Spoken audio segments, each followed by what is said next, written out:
My mic is on. Good afternoon, everyone. Today is Tuesday, October 17th, and the time is 1 p.m. Has the front lobby been cleared, sir? Thank you. We are here today for a school board briefing meeting today. Welcome.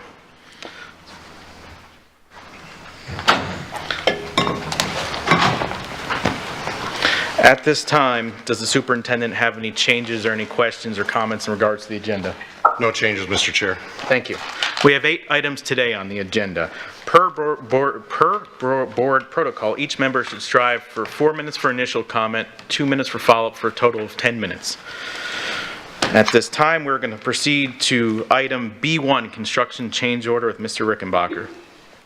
Good afternoon, board members. Dr. Benier, Esquire Dupuy Bruno. This is your August 2023 change order report to the board as required by statute.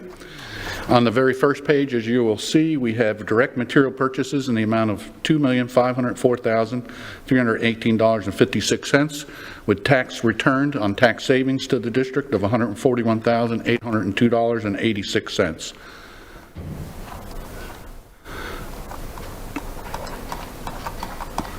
Here we go. On the backup sheet, you will see that at this particular month, all of the direct material change orders are listed predominantly for the Riverdale High School project and the pre-K addition at G. Weaver Hips, as well as the Franklin Park Elementary School rebuild. Below that, you will see the change order reporting. We had 3 change orders this month of August. Palm Exceptional School, the single point entry, what you are seeing now is a no dollar increase change order, which extended the substantial completion to September 1st, 2023.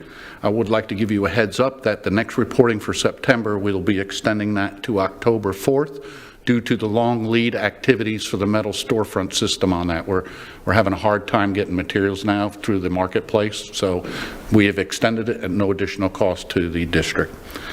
The next item under the Trafalgar Middle School freezer cooler replacement, this was substantially completed. There were 3 drains that we were unable to get in the marketplace. Those will be done over the Christmas break, and that will complete that project, but it is substantially complete and being used. The last is for Harns Marsh Middle School freezer cooler replacement.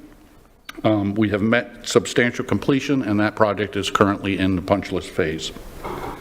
And we had no contingency adjustments to report this time. Your next meeting will probably be a double month where you will get September and October reported to you at the next briefing. Are there any questions? Mr. Rickenbacker, real quick, I forgot to note 2 administrative notes. Mr. Persons is on the phone as well for this meeting. He is, so if he has any questions, I'll ask him. The second thing is an administrative matter. I realized if there's an issue for both now and tonight, if I do have to leave the dais for any moment, I'm going to designate Member Juvenelli to take over the meeting. So, we have any board comments or questions at this moment in regards to Mr. Rickenbacker with the construction change order report? Anything to add, Mr. Superintendent? No, sir. Thank you, Mr. Rickenbacker. Thank you. Have a good day. Thank you. Moving on to item B2, Lighthouse, with Attorney Dupuy Bruno. It's fine.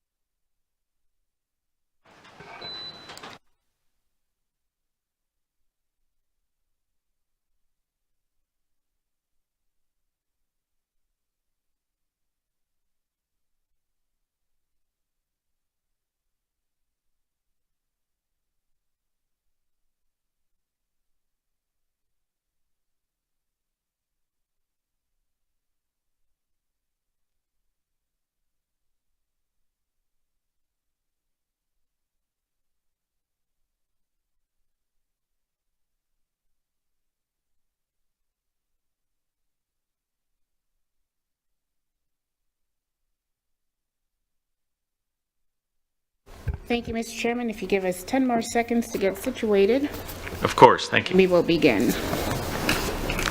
Chairpersons, can you hear us, by the way? Yes, I can. Thank you.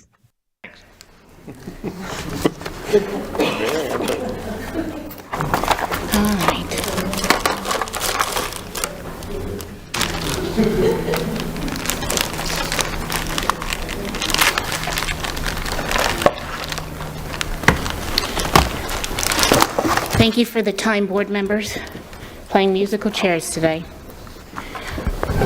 Good afternoon, board members, Dr. Bernier, staff, and members of the public. Today, the Office of Legal Services will present on Lighthouse. Joining me in this presentation are Assistant School Board Attorneys Corey Huffman, Horace McIntosh, and Shayna Zupke. The agenda for today's presentation includes the Public Whistleblower Act, Florida Statute 112.3187, the applicable board policies, Lighthouse, what and who is it, the lifespan of a complaint, and the Lighthouse process. Good afternoon. To get a better understanding of the process, we want to start off with discussing the Florida Whistleblower Act. And this act specifically protects government employees who bring issues in a good faith manner under protected disclosures. It further prohibits agencies, including public schools, from retaliating against such employees who make protected disclosures. Who then is a whistleblower?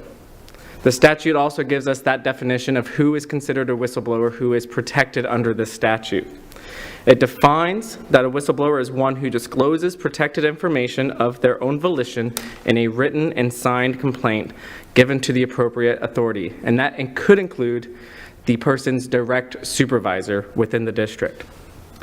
It also includes anyone who is asked to participate in an investigation, hearing, or inquiry relating to such an investigation after a protected disclosure is made, and someone who refused to take part in a prohibited adverse action.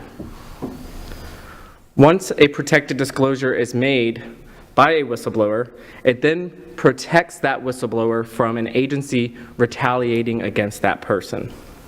Protected disclosures are violations of laws or rules that create and present a substantial risk and specific danger to the public's health, safety, or welfare. It could also include acts or suspected acts of gross mismanagement, which is a continuous pattern of managerial abuses, wrongful or arbitrary and capricious actions, or fraudulent or criminal conduct, which may have a substantial adverse economic impact.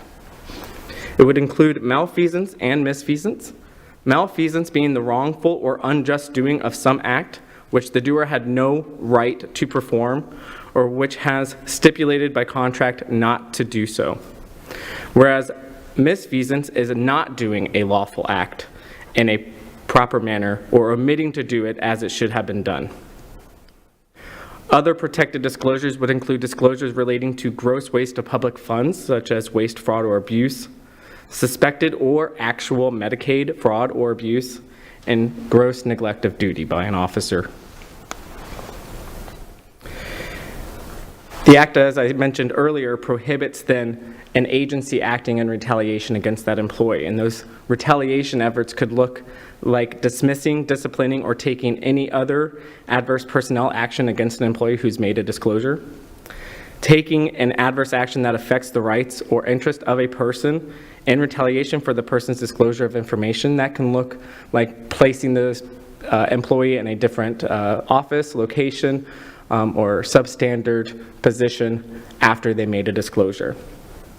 An act of retaliation by an employer could then create a further investigation into the agency regarding that retaliation, which could then put that agency at liability for additional consequences.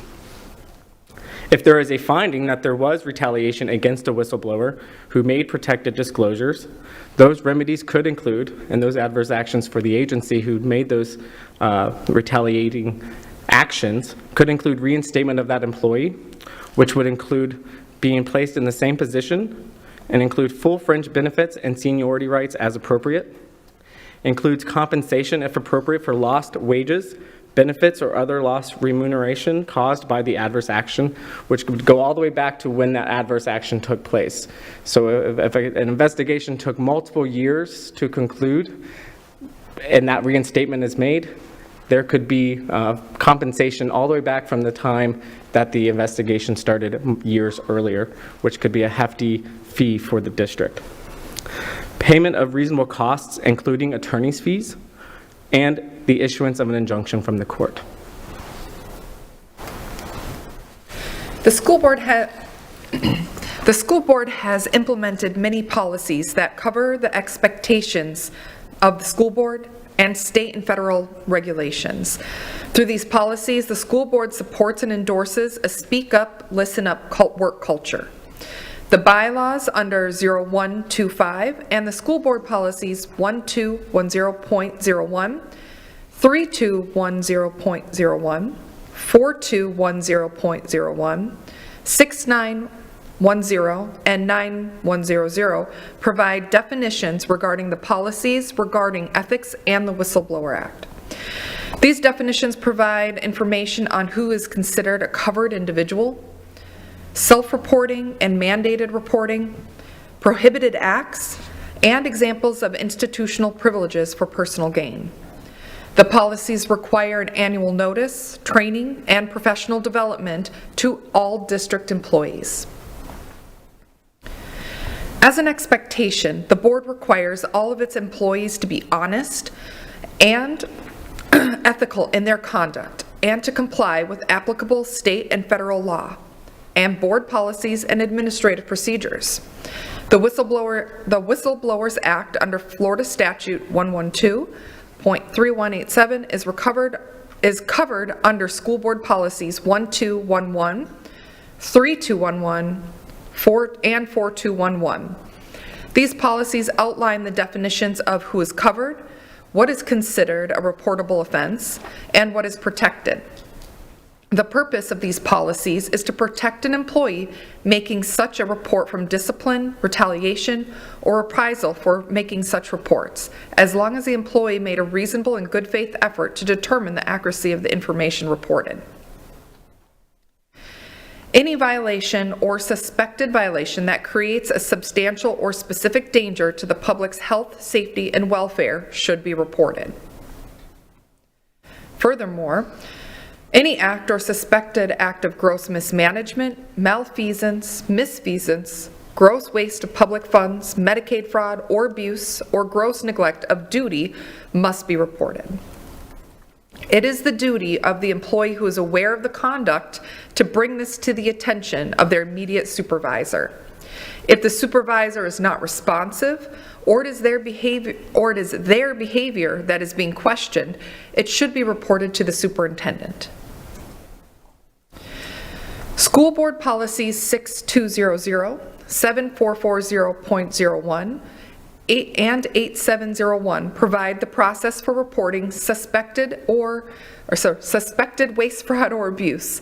Under these policies, waste is defined as an intentional or unintentional, thoughtless, or careless expenditure, consumption, mismanagement, or squandering of resources owned or operated by the school district of Lee County to either harm or to the detriment of the district.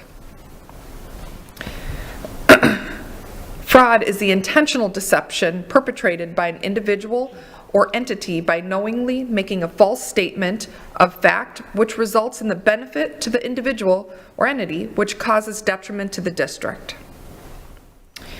Abuse is the intentional destruction, diversion, manipulation, misapplication, or improper use of the district's assets and resources, violating the district's internal rules, regulations, policies, or procedures, or it's the extravagant or excessive use of the district's assets and resources so as to abuse one's position or authority.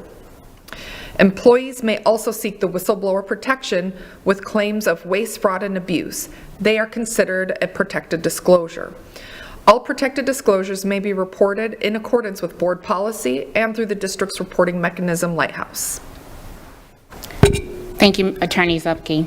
So the board hired, so what and who is Lighthouse? The board hired a third party called Lighthouse as the outside whistleblower hotline vendor. Over the course of time, Legal began to administer the whistleblower hotline. Legal adopted the term Lighthouse to be the generic umbrella over non-employee discipline investigations and statutorily protected whistleblower complaints. Lighthouse is essential to the speak up, listen up work culture that the board desires and provides an avenue for protected disclosure relating to policy violations, waste, fraud, and abuse, and legal compliance without fear of retaliation. Although we get a variety of complaints through the whistleblower hotline, it is important to note that Lighthouse is not human resources, it is not employee relations, it is not an avenue to handle all complaints, it is not professional standards or employee discipline. However, we do not ignore any complaint that comes through the whistleblower hotline. When we get reports that do not fall under the Public Whistleblower Act, they are sent to the appropriate department for handling. Whistleblower complaints, may be received by Lighthouse from governmental agencies, the school board, the superintendent, or the Department of Professional Standards, or via email sent to lighthouse@leeschools.net, at civilrightsequity@leeschools.net, or through phone calls made to the whistleblower hotline. To increase accessibility and minimize obstacles to Lighthouse, the whistleblower hotline has numbers for speakers of English, Spanish, and French. There are also provisions for speakers for other languages upon request.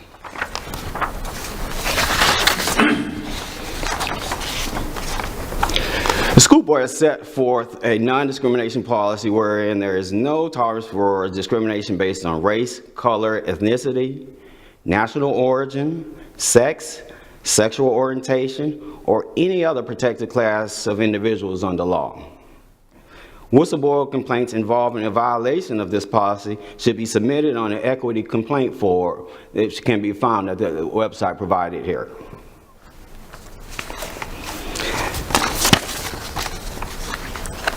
Once a complaint is received within Lighthouse, it will be reviewed by legal services.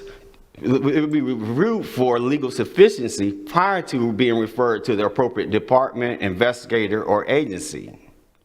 A whistleblower complaint submitted to an immediate supervisor shall be forwarded to the chief of the department or the superintendent, whichever is appropriate under the circumstances. Any complaint protected from disclosure should be forwarded to the legal Office of Legal Services to coordinate the investigation. At that point, the Office of Legal Services will make the determination as to the appropriate investigator of the whistleblower complaint to be conducted by the investigators at either a site-based central office, the Office of Legal Services, or a third-party external investigator, local law enforcement, or other government agencies. It is very important that during these public whistleblower investigations, confidentiality is maintained. Confidentiality is legally required for the complainant and for the investigation itself. The confidentiality requirement is not just required by statute, but it is needed to maintain the integrity and independence of the investigative process. It also preserves the due process rights of the complainant and the individual who is subject of the complaint. The goal of any investigation is to render an impartial, independent finding based on evidence. Any interference with an investigation, especially one that is based on a breach of confidentiality, degrades the process. Confidentiality is required until the investigation ceases to be active. An investigation ceases to be active when a final decision is rendered.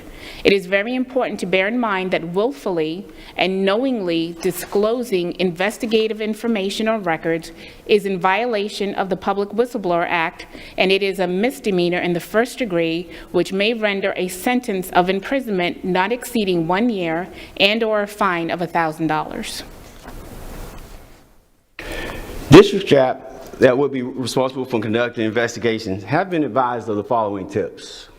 1, document, document, document. We've put emphasis placed on the necessity to record and document as much as possible, in that it helps us on the back end of what we do. 2, determine who and what. In this case, who was involved and what physical evidence is there. Number 3, interviews. They were advised to start with the complainant and finish with the subject of the complaint. Also, they're to document the steps that were taken in their investigation and then review the evidence in order to make a determination. Once a determination has been made by the investigation based on the evidence, the written findings are made to Lighthouse, wherein the determination is made as to the allegation in the complaint to be either substantiated or unsubstantiated. Lighthouse then advises the following individuals of the followings: the board and the superintendent, the whistleblower or the person that made the complaint, professional standards, or contract discipline review committee, whichever may be applicable. The board and the superintendent will ensure that corrective actions are made and staff training provided accordingly. In summary, the Lighthouse process was created by the board and implemented by the Office of Legal Services as a vehicle to put into practice the speak up, listen up culture that this board implemented in January of this year, and to provide a vehicle for constituents and staff to bring forward issues that they see throughout the district that may require further investigation, which could include protected disclosures under the Florida Whistleblowers Act. Once that complaint is received by Lighthouse, it is reviewed by the Office of Legal Services as Lighthouse for legal sufficiency. It is then referred to the appropriate department, investigator, or outside agency, who then investigates the claims that were brought under the complaint. Once that investigation has been completed, the agency, department, or investigator that handled the investigation will render their findings and provide an outcome to Lighthouse. Lighthouse then forwards that information back to this board, the superintendent, the complainant, and professional standards or other agencies as necessary. If there are any corrective actions that are necessary, they will be implemented by the superintendent or the board. Thank you, team. At this time, board members, we look forward to your discussion and any questions you may have. Thank you, Attorney Dupree-Bruno. Before we begin, is there any comments from Dr. Bernier at this point? Thank you, Mr. Chair. No, just an opportunity to just thank the legal team. This is an amazing team of lawyers who've worked very, very hard and diligently to help support the work of staff and superintendent. Lighthouse is just one piece of what they do. There's an opportunity to recognize them for their efforts, and look forward to your discussion about Lighthouse and what we're doing along with this to create the culture that the board expects and wants our employees to experience. Thank you, Dr. Bernier. Board member comments, questions? Ms. Morgan. The school board attorney and I have had conversations over the past, I'm going to say, year or so, most recently just this past week in reference to the Contract Disciplinary Review Committee report on Fresh Air Solutions. My questions have always had to do with how do we know the outcomes? I mean, initially, this particular investigation was going to be reported in a one-on-one, and yet this investigation has been going on for 6 years. I think the public is entitled to know the outcome of this.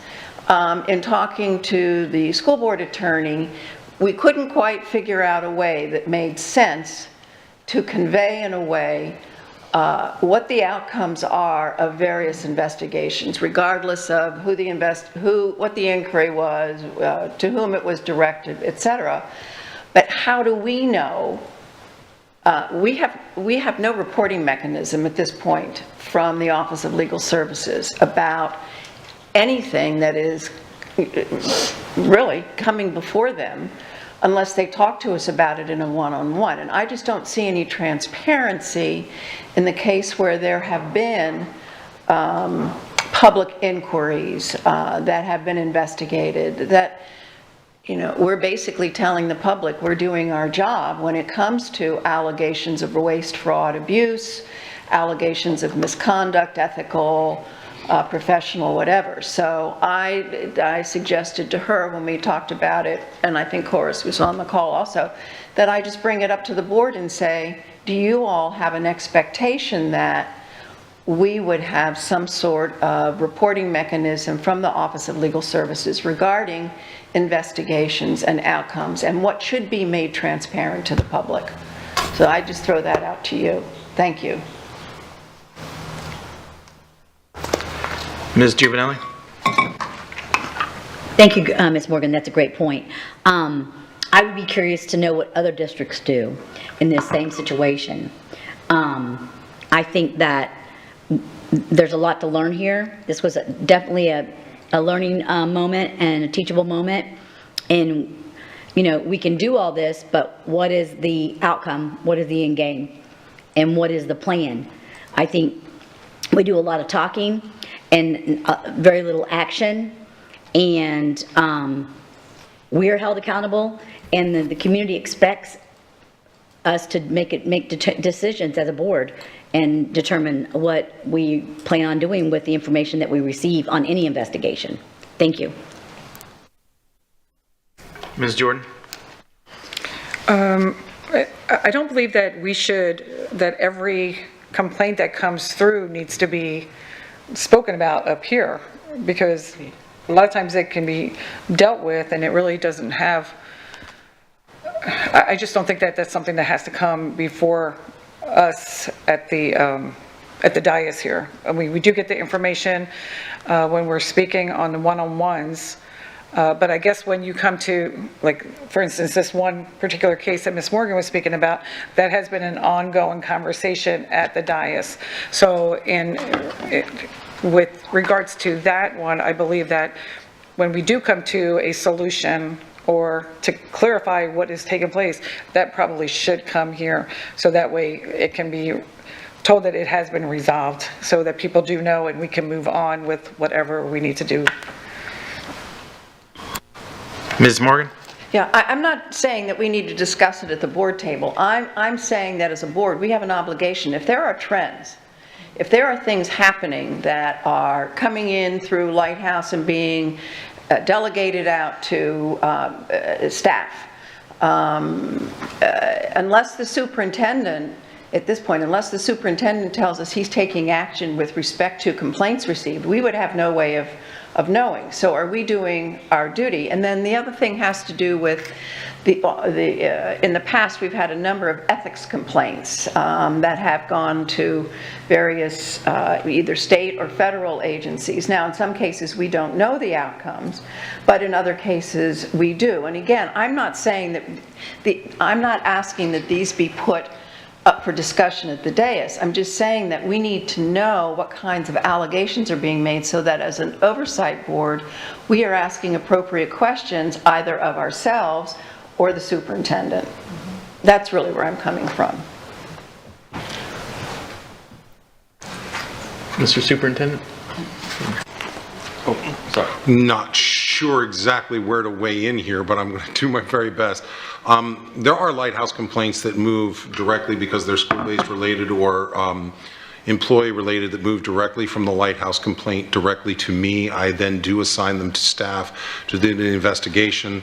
I make sure that I follow with Attorney Dupuy-Bruno to ensure that I understand. We tend to communicate fairly often regarding what the expectations are.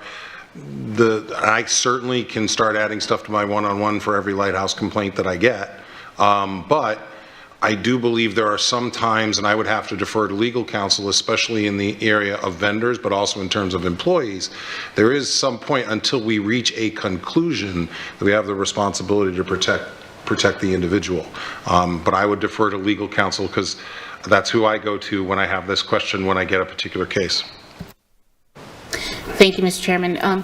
So one thing that we have to be very careful with when we're talking about investigations and the various elements of an investigation.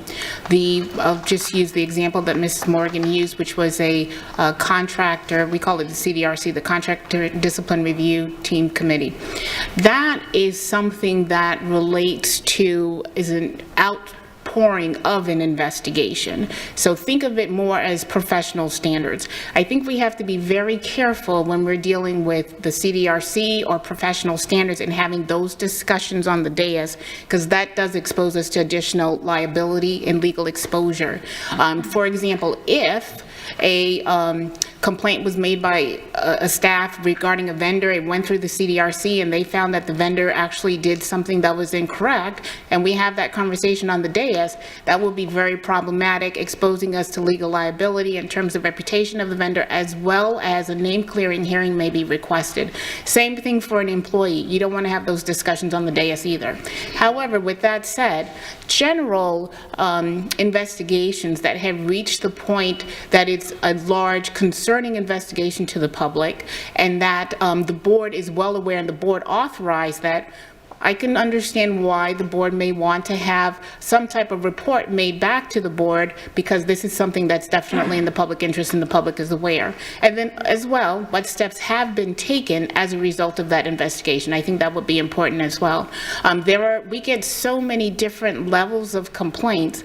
I don't know if the board really wants to hear every time a parent calls and says, I don't like this particular substitute teacher that was in the classroom. I think we need to have some parameters in terms of what types of investigations that the board wants to be aware.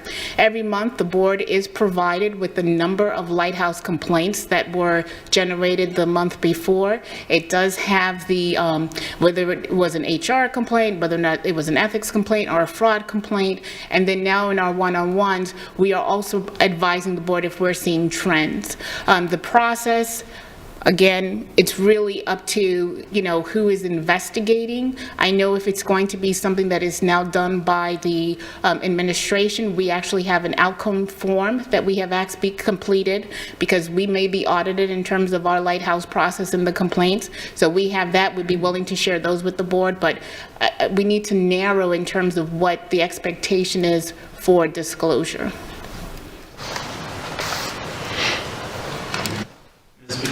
Thank you. So I hear what Ms. Morgan is saying, and I agree with you. Speak up, listen up. But then it feels like it goes into a black hole and no one really knows what happened to it. And the other thing too is the HR agenda item helps me see trends. And if I'm seeing a whole bunch of teachers or paras leaving one school, then I know to bring that up with the superintendent. I independently, as a board member, get to see that trend instead of relying on the superintendent to tell me about a trend. And so I understand that legal is telling us about trends, but I'd prefer to be in a position where I can independently see those trends and then, ask questions. And I don't know what that looks like, but I agree with you, Ms. Morgan, that, I didn't really learn anything new today in terms of what was presented to us in this presentation, but I would learn a lot if there was some kind of regular reporting mechanism for the board to view. Board, what if we maybe asked Attorney Dupree-Bruno to bring this up as a topic in one of our future one-on-ones so we can kind of give some ideas and explore it? So I don't know what that mechanism would be either at the moment, so I'd prefer to kind of look into it first. Is everyone on board with that? Yep. Is that all right with you, Attorney Dupree-Bruno? Yes, thank you. Okay. Chairpersons, did you have anything to add? Well, can you hear me?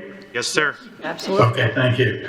I do want to say, just for the public's knowledge, that when we get complaints, especially on waste, fraud, and abuse, and the legal team decides that it should be investigated, it is sent to the appropriate investigative teams, which are usually outside of the district, such as the Sheriff's Department, State Attorney, Office of Attorney General, sometimes all the way up to the federal level. And it takes a while for those to come back to us. So there is sort of a black hole there, even after the investigation is totally complete. And we shouldn't be commenting on those while they decide if there's any criminal intent there that they need to investigate.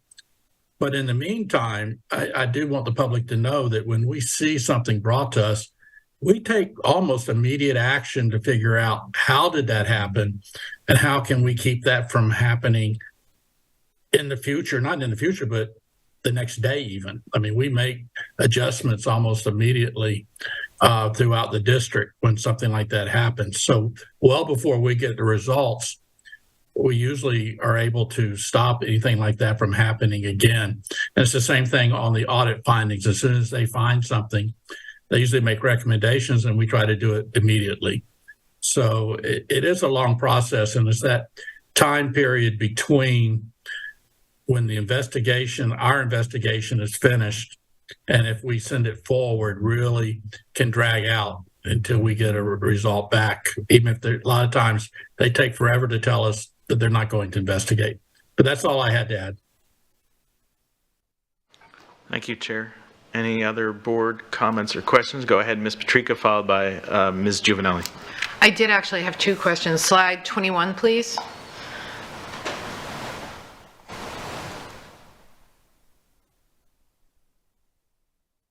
So Lighthouse reviews the complaint, is that correct? Because what was stated was the legal department reviews the complaint.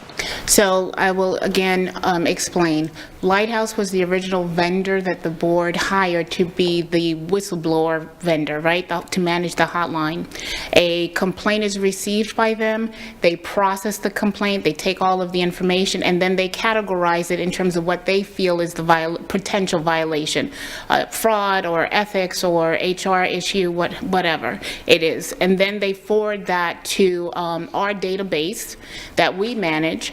Legal then looks at it to determine legal sufficiency and then forwards it to wherever it needs to go. Okay, and then slide 27, please.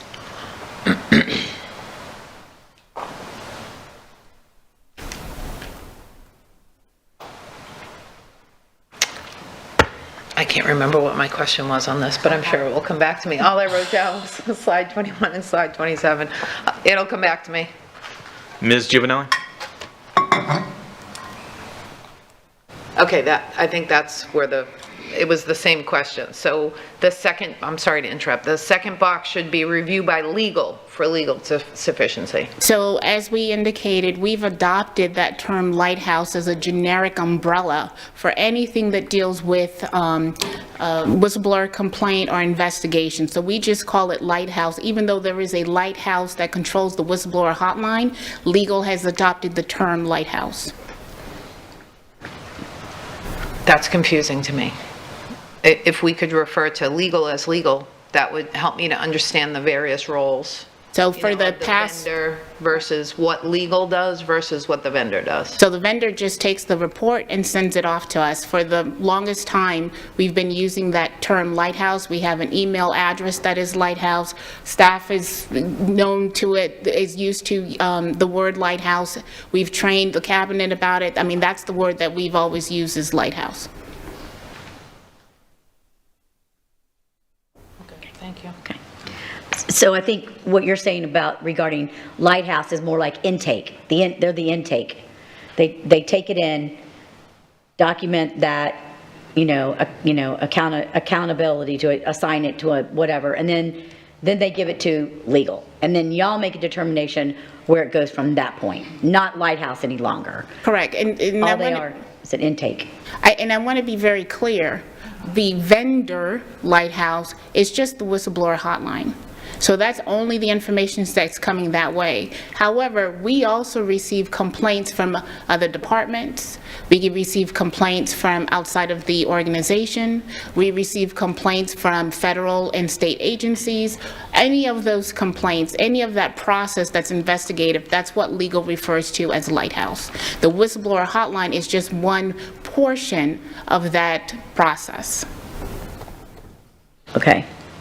So actually, I wanted to piggyback off of what Mr. Persons said. I think it's, for history-wise, it's important to note that initially legal wasn't getting the information from Lighthouse. That's why it's kind of it's technically restructured, but not restructured. It was getting bottlenecked in other departments. So this way now, y'all strictly get the information and then disseminate which way it needs to go, if it needs to get to the superintendent under investigation for special standards, or an outside investigator, or it's just a legal issue that you can resolve by just reading the complaint. And okay, so The only, excuse me, Ms. Gibbons, the only thing I would clarify is that professional standards has its own process. So complaints with regards to employee discipline goes to professional standards. Waste, fraud, and abuse, any other public whistleblower protected disclosure is what comes to legal acting as Lighthouse. Thank you for that clarification. I think it's just, I think it's finally working. So I just want to commend you for that. And so I know there's still a lot of questions and things that are unknown, but there initially when this was set up, it wasn't functioning as it was designed.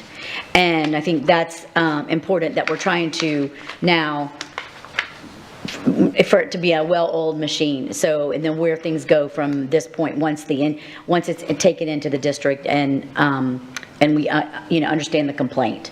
And then the process starts. I think it's important that we had this process because there wasn't a process until Attorney Bruno made that policy. And then the policy kind of has been tweaked somewhat as well. So it's just the history of it is important to note because we're still a work in progress with this somewhat. And I think it's important for us to know the complaints, and we don't need to know every complaint, but let's just, for an example,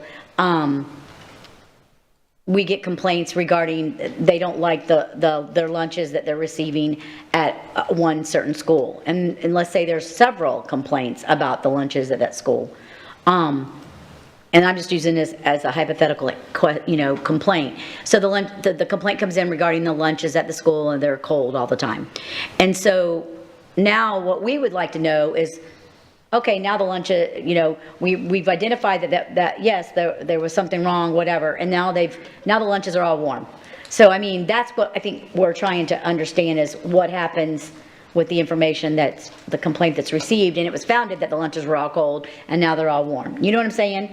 I think, and I'm just using the lunch thing because I know kids like to complain about lunch. So that's a very good example, Ms. Giovanelli. So now, one of the things that we have asked from staff, and we've actually created a form, and it was a great idea actually from our deputy superintendent, to have a form that we actually, whoever's reviewing that issue can actually outline, here's the steps, here's where we talked, who we talked to, here's the documents, here's the findings, here's the outcomes, and any next steps. So we will now have that documentation. We always have requested the outcome, and we would get it through an email or something and try to put it in our case management system, but now with those documents, we can share that with the board. Okay, but that becomes a public record as well, right? Yes, once the investigation is closed, it is a public record, yes. Right, because I mean, what would be concerning is like the complaint about if it was one school that kept getting complaints about the lunches being cold, that when it's habitual, more than one, that would be something that would rise to the level that the board would need to know, now the lunches are all warm. You know what I mean? Like, I'm just using an example again, but I mean, because there was, 5 complaints about cold lunches. That's what I'm saying. So from your scenario, Ms. Giovanelli, we get one complaint at one school that the lunch is cold. We'll probably send that to the chief so they are aware, maybe to the food and nutrition manager so they are aware.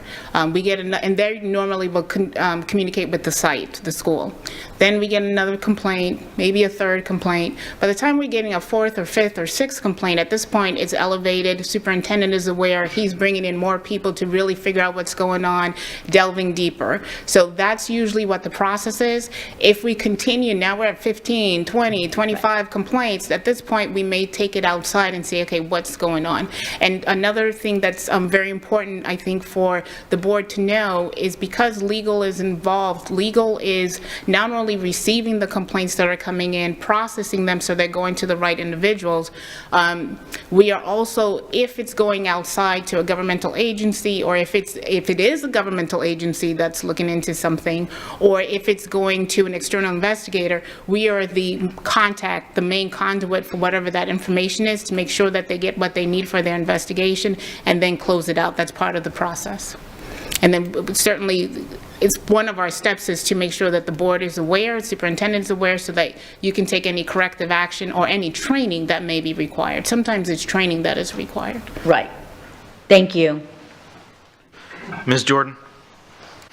Thank you. Not to belabor this, but when looking at what Ms. Patrica has stated and understanding the fact that we adopted, or legal adopted the name Lighthouse, it is definitely confusing. I don't know if we put /legal, because the complaints are received by Lighthouse and then given to Lighthouse. Then it's reviewed by Lighthouse. Then it is Lighthouse, the outcome is delivered to Lighthouse, and then Lighthouse provides, but this is all legal. Correct. So when we're talking about the vendor who first receives it, who is Lighthouse, then sends it to Lighthouse. When the vendor receives it, there's a case management system, and really the vendor is Centrio. The board is familiar with Centrio, and Lighthouse is a subsidiary of Centrio. So when the complaint from the whistleblower hotline, please remember, we get complaints from all over the place, but from the complaint that is coming in from the whistleblower hotline, it is put into a case management system that is operated by Centrio. They trigger an email to legal that says, and it's actually sent to lighthouse@leeschools.net, that says, here is a complaint for you to follow up in. So yes, there is a whistleblower hotline, that is the vendor, and then everything else that deals with this process, that's why we call it. So if it makes the board more comfortable that we put whistleblower hotline when we're talking about that vendor, I'll be more inclined to do that than to change the broader term of Lighthouse, because everybody's familiar now with Lighthouse. Yeah, I think that just makes more sense, because when you're looking at it and you're hearing that Lighthouse is giving it to Lighthouse, that's doing this to Lighthouse, and just goes on and on, it takes the legal department out of it, because they're assuming, the people out there possibly would be assuming that Lighthouse is the original Lighthouse whistleblower. So I Make that distinction. I think I think you should. That's just my opinion. Probably make it easier for people to understand it. Any other comments or questions before I ask my question? Okay, real quick, and this is for the public. This will be both, I believe, Attorney Dupree-Bruno as well as Dr. Bernier. This scenario, and I've heard some concerns about this in the past in regards to Lighthouse. Let's say a teacher or staff has an issue within their school, a prohibited act, and they report it, and the administration within the school is either, how should I say, part of the prohibited act or complicit in that in some way. Can you assure the public, because I know there's concerns that, the investigative process goes back through the administrators, or at least the appearance is given that is. Could you kind of reassure and explain to the public that, please? Absolutely, Mr. Fisher. So this also goes to Ms. Giovanelli's earlier point. Prior to legal being the receptor of these Lighthouse or public whistleblower complaints that were coming in, there was that concern as well. Is this going to be independently reviewed? Is there going to be some assurances that I'm not going to be retaliated against because I have made a complaint? One of the things that we are very proud of with this new process is the answer is no. It's not, if we get a complaint that says, I am concerned that my manager, my direct manager is going to retaliate against me, or my manager is going to not take this complaint seriously, we escalate it to the right level. Superintendent will then make sure that it is assigned and taken care of if it's going to be a site-based investigation. If we have an investigation that's a little bit more system-wide or very high up in the food chain, we may send it outside to an external investigator. All of that, those investigations are done with integrity, and they're done independently to ensure that there is an outcome that people, the public, the teachers, the staff can have faith in. And then it is sent back to Lighthouse, which processes it and provides it to the superintendent of the board. And on top of that, I will say, in our policy and pursuant to statute, if anyone feels that because they have made a protected disclosure that they are being retaliated against, they have a time period to again notify either the Office of Legal Services or through lighthouse@leeschools.net that they feel that they are being retaliated against, because we will not support that. But this is against the board's policy, and we will conduct another investigation based on that retaliation. Thank you. Thank you for clarifying that to the public. I would just add, if I may, to specifically to your question, if administration is seen as being, I forget the word you used, I'm going to say complicit, that then separates that individual from being able to conduct any type of investigation. At that point, as I report it to the deputy superintendent, who then works the executive director, who is now, as you realize, becoming more of a principal supervisor, that individual, who's the independent person from the school, that particular executive director would handle the investigation. If something could be turned over, if it's teacher to teacher or teacher to parent or a parent to a teacher, and the principal or the assistant principal is not named in the Lighthouse complaint, we would utilize those administrators to conduct that investigation. However, if somebody was named at a leadership role, we would go above that leader to ensure those individuals, those particular individuals are conducting the investigation, not the leader mentioned in the complaint. Yeah. To the superintendent's point, I just want to make sure that staff understands this, as well as members of the public. Lighthouse, in terms of the Office of Legal Services, is committed to ensure that these investigations are done independently and with integrity, and that if there's any allegations of retaliation, we take them seriously. So, to the superintendent's point. Thank you, Dr. Bernier, and thank you to the legal, sorry, Ms. Patrica, then we got to move on after that. Yeah, I just feel like Ms. Morgan's original question about the investigation that's been going on for 6 years and how to get that information out to the public has not been addressed. So, How will we go about doing that, please? Mr. Chairman, if I may, the investigation I think that the board member Morgan and Patrica are referencing, the original investigation is a Taylor English report, and that was the investigation that was all encompassing of certain allegations that were made. This report now is public record. I have no problems with providing the board on the dais or in person. I think the board already has this investigative report, but we have no issues with providing the results of that investigation as well as the steps that the district and the board have taken as a result of that investigation. Now, with regards to more specific inquiries, again, I caution with regards to professional standards and the Contract Disciplinary Review Committee, because there are legal implications that we may not want, and I do not want, actually it's my recommendation that we do not discuss on the dais.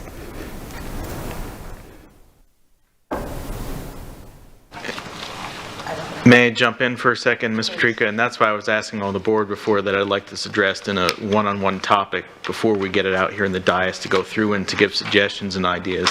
As I said, I'm not prepared to offer a suggestion at this point, but. Anything else? Okay, thank you, legal team. We got to move on to item B3, audits, fraud, waste, and abuse, and that is with Clerk Carnes.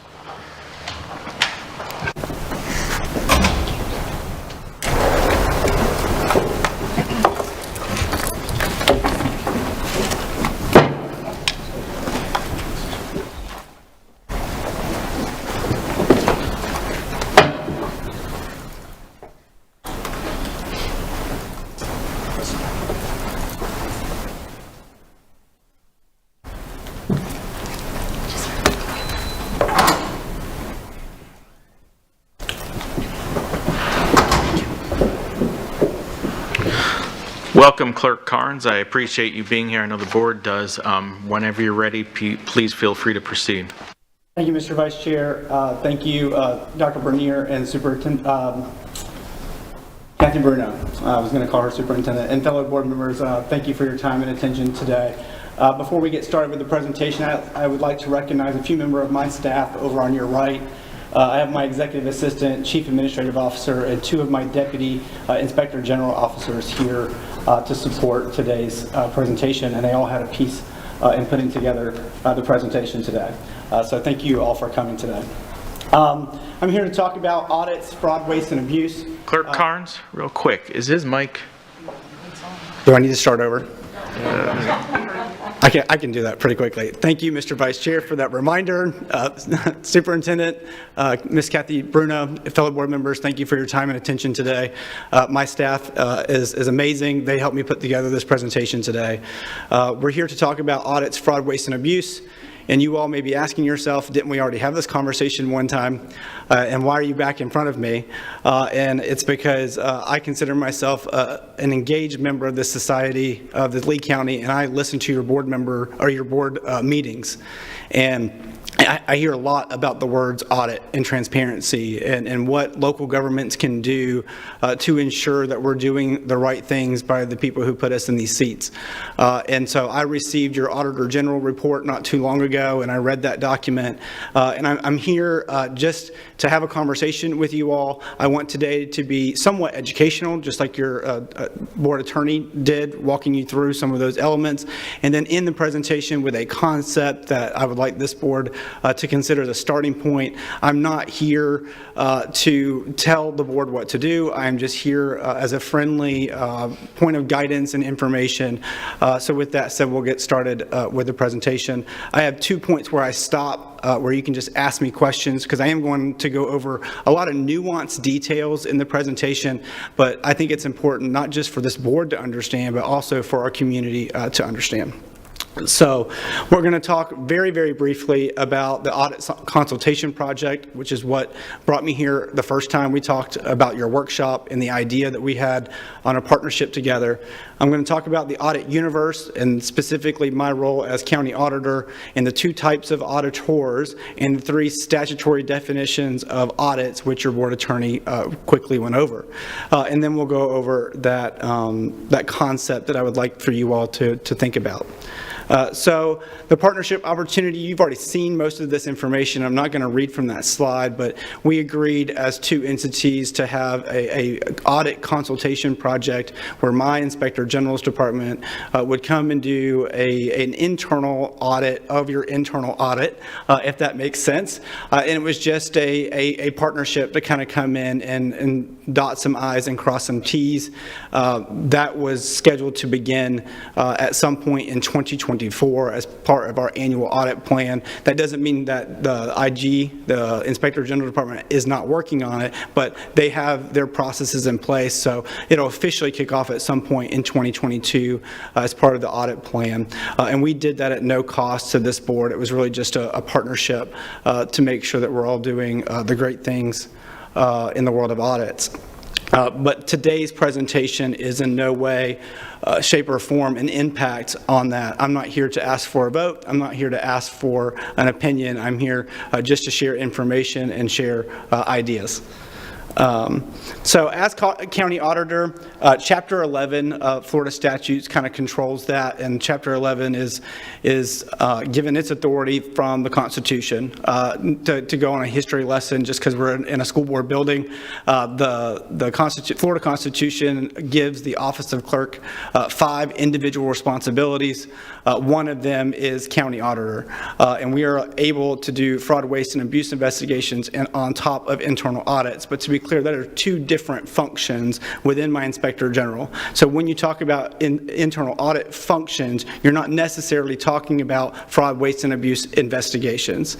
And then that department also does guardianship audits and investigations for the court system, and then they collect, audit, and enforce all the tourist tax on behalf of the county.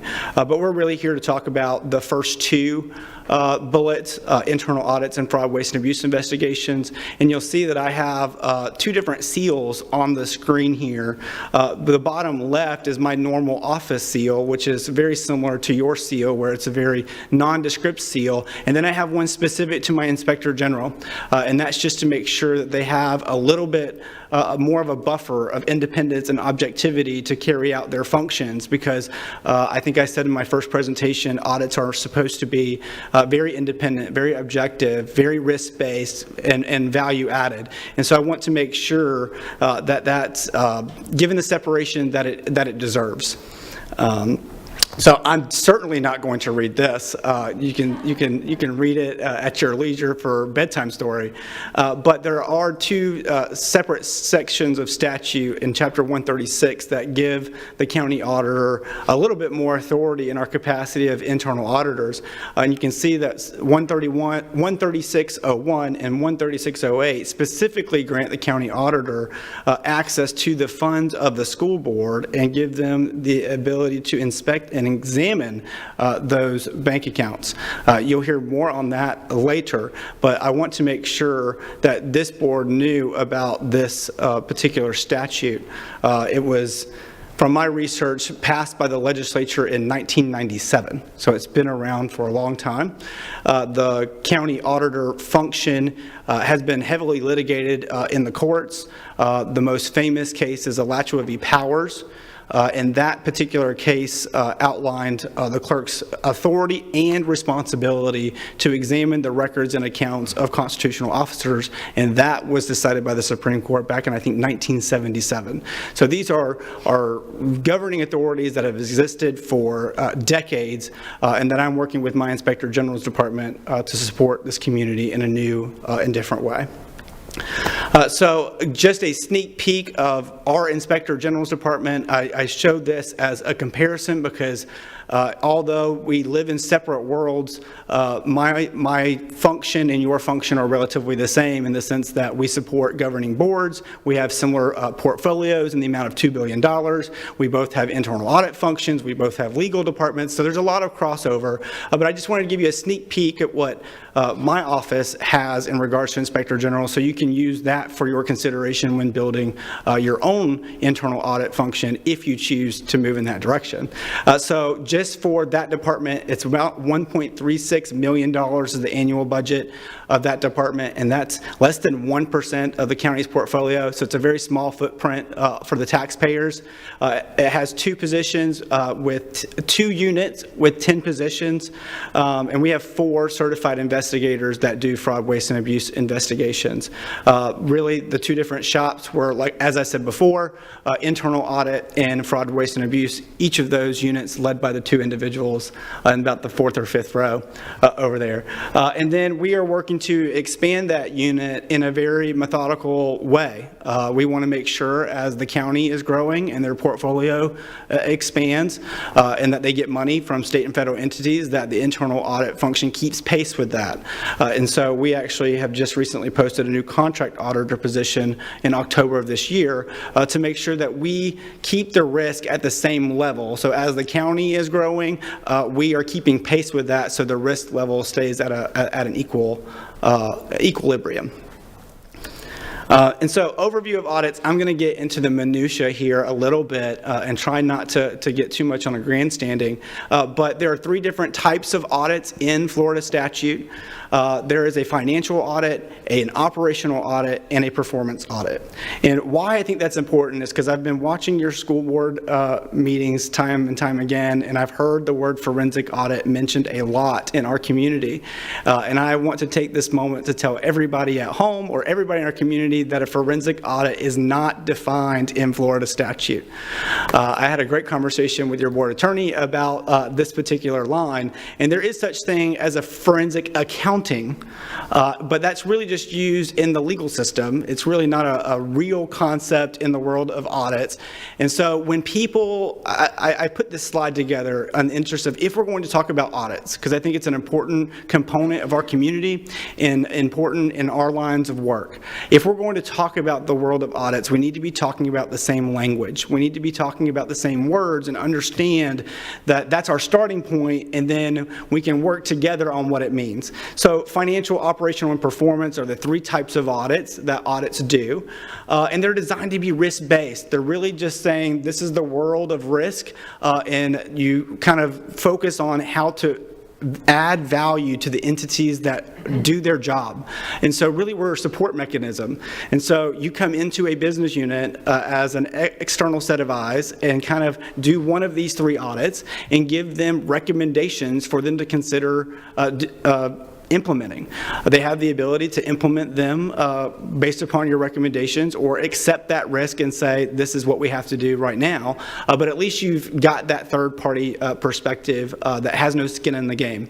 They're basically just there saying, based upon our review, I won't say investigation, but they do interviews and sample test casings, and they put together a really comprehensive look at it. And so those recommendations are made with foresight and forethought that it's going to be good for management, not as a gotcha or something that's going to put them in a place of defensiveness.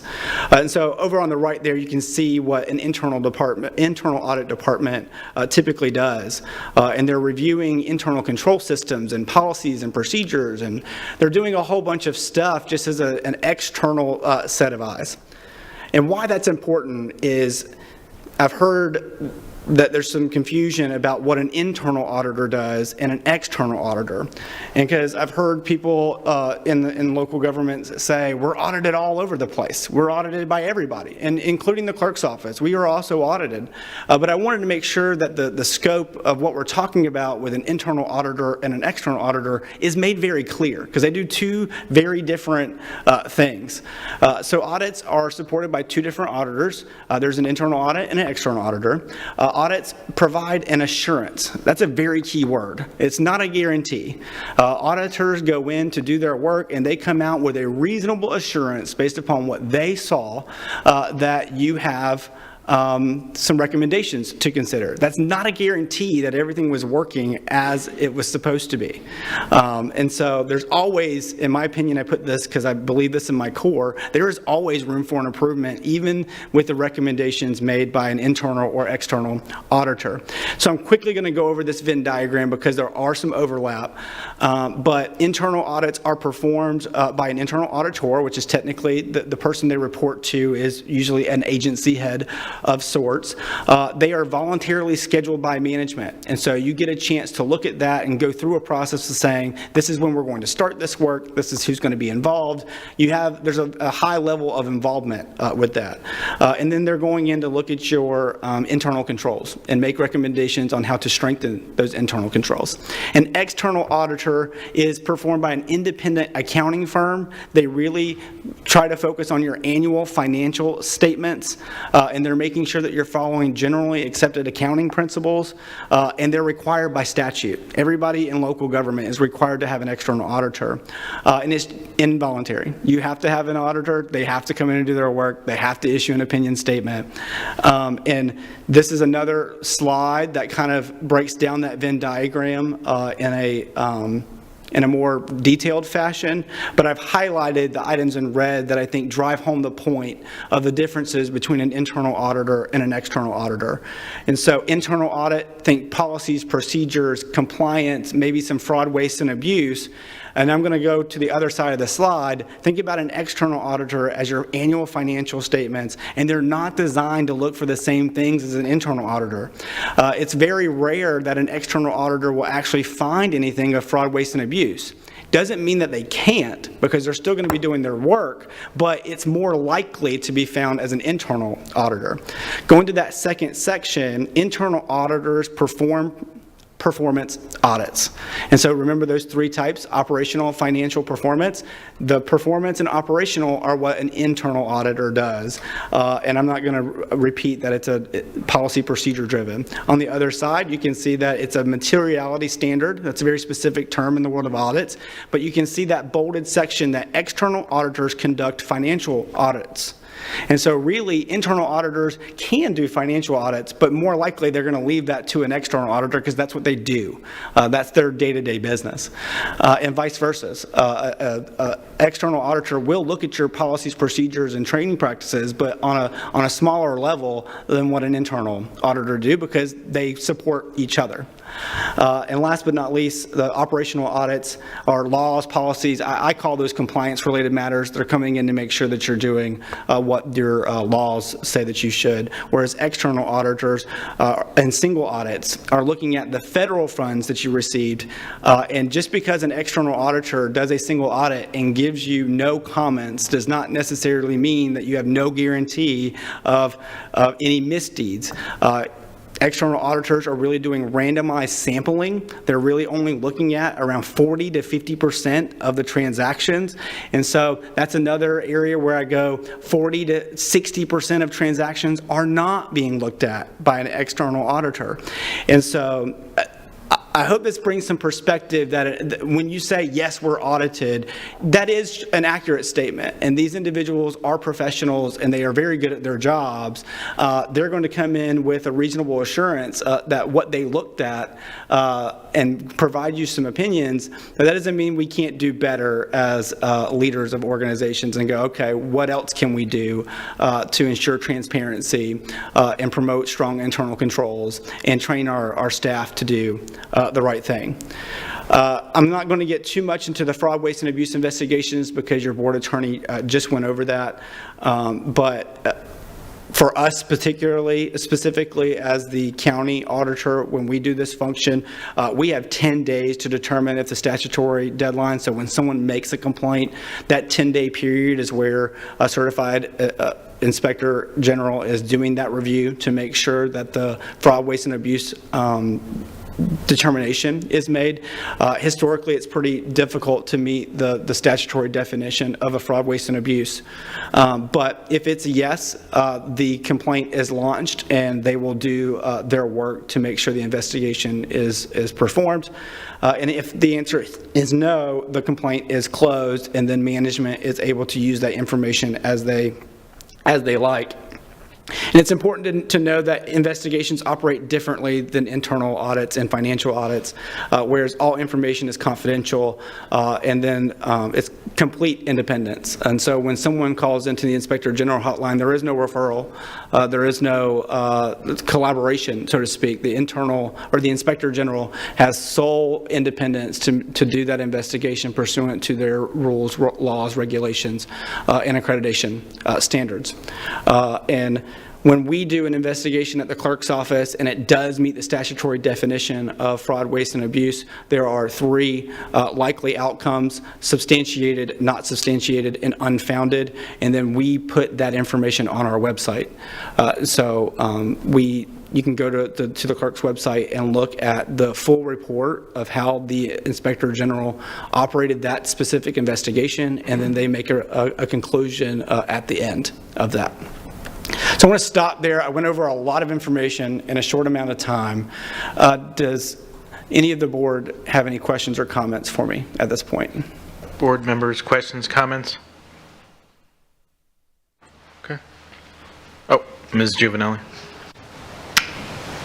For the public's understanding, can you give a definition, I said not definition, an example of internal and external auditors?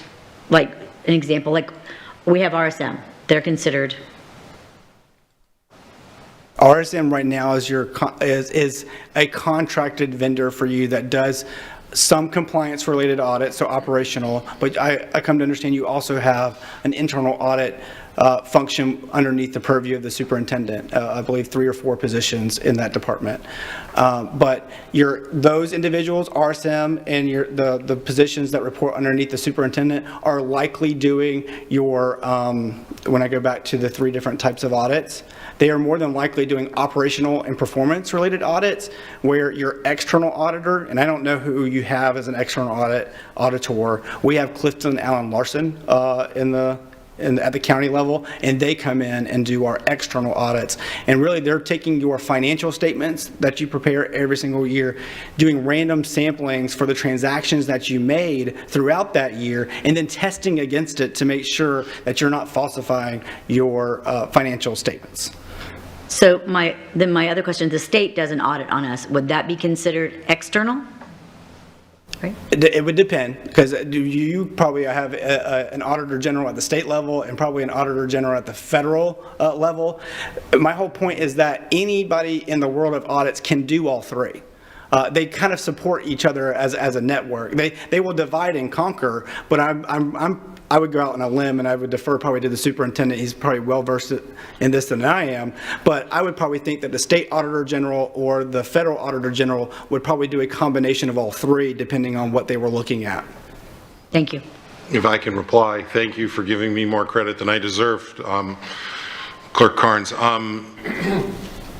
There are individuals that audit, the Auditor General specifically, both for the state and the federal level, and they usually announce what type of audit they're going to conduct. Recently, we've done an operational audit with the Auditor General, which you saw the results of. We are in the midst of, if it hasn't wrapped up, and I don't believe it has, we're in the midst of a financial audit with the Auditor General, which will take months, and because they're doing exactly what you're saying. They're taking apart a sampling of purchasing, looking at whether how we did what we did we follow the correct procedures and other processes that are required by state law. So in a sense, and this is where I'll defer back to you, Clerk, you do have an external auditor because that's the individuals who come from the state that's required to come into the district every 2 years. On the third year, we're required to hire an outside external auditor to complete that audit. And it's GAS, right? GAAS, based upon the accountability standards. Yes. Or the accounting standards, my apologies. And I believe that's going to be the Department of Financial Services for the 3 years. I guess to the superintendent's point, we are all heavily audited in the public realm, but I want to make sure that we're all at the same point of knowledge when we're talking about the world of audits, because that doesn't mean that we can't do something better. So I hope that answered your question, Board Member Giovanelli. Okay. Mr. Persons, before we move on, do you have any questions or comments? Oh, yes, just, it's my understanding, because right now we're hiring an external auditor.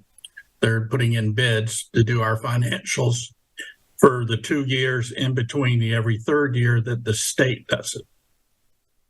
And so the state's doing it this year, and then the next 2 years will be whoever the board hires. And then the state will do it again, and then another 2 years, whoever the board hires. And so that's our financial side for external auditing. And we don't actually have a firm right now because we're soliciting bids because the state's doing it now, and the old firm, their bid expired. The internal auditor, again, y'all were correct, it's RSM. And they pick out, along with our audit committee, they help select the areas to audit each year.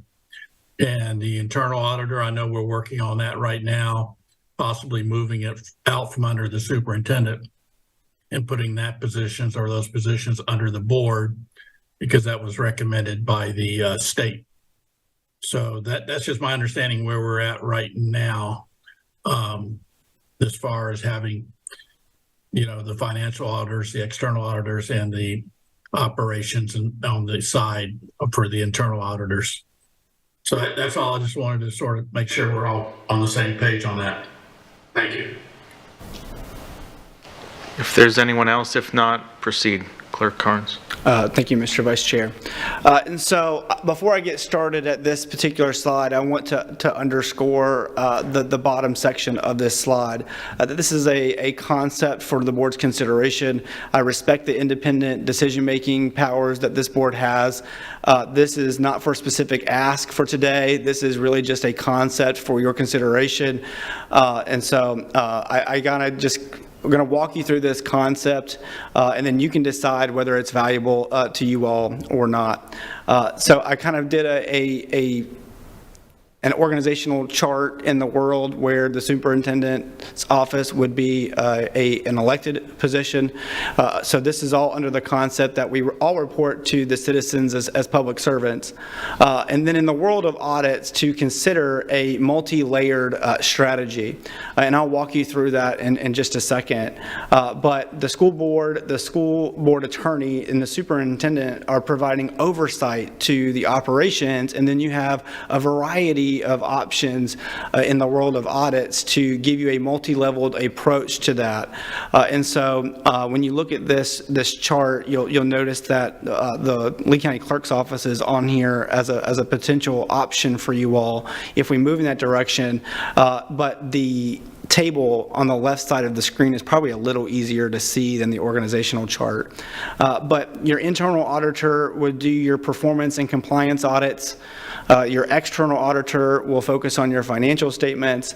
I put RSM on here as your special/complex auditor, and then potentially, if this board would be so inclined under the authority of Inspector General, I might be able to provide assistance with fraud, waste, and abuse investigations. And what that really does is give you a multi-layered approach to looking at a $2 billion portfolio and making sure that those entities are providing value in their respective areas of specialty. And I use RSM as an example. They're not here to defend themselves, but they, I believe, do your tax compliance, your cybersecurity, and grant-related stuff. That's really complex stuff. I think RSM provides value doing that work because without an RSM type of vendor to do those really complex type of audits, you may be having your internal auditor doing that or your financial auditor doing that.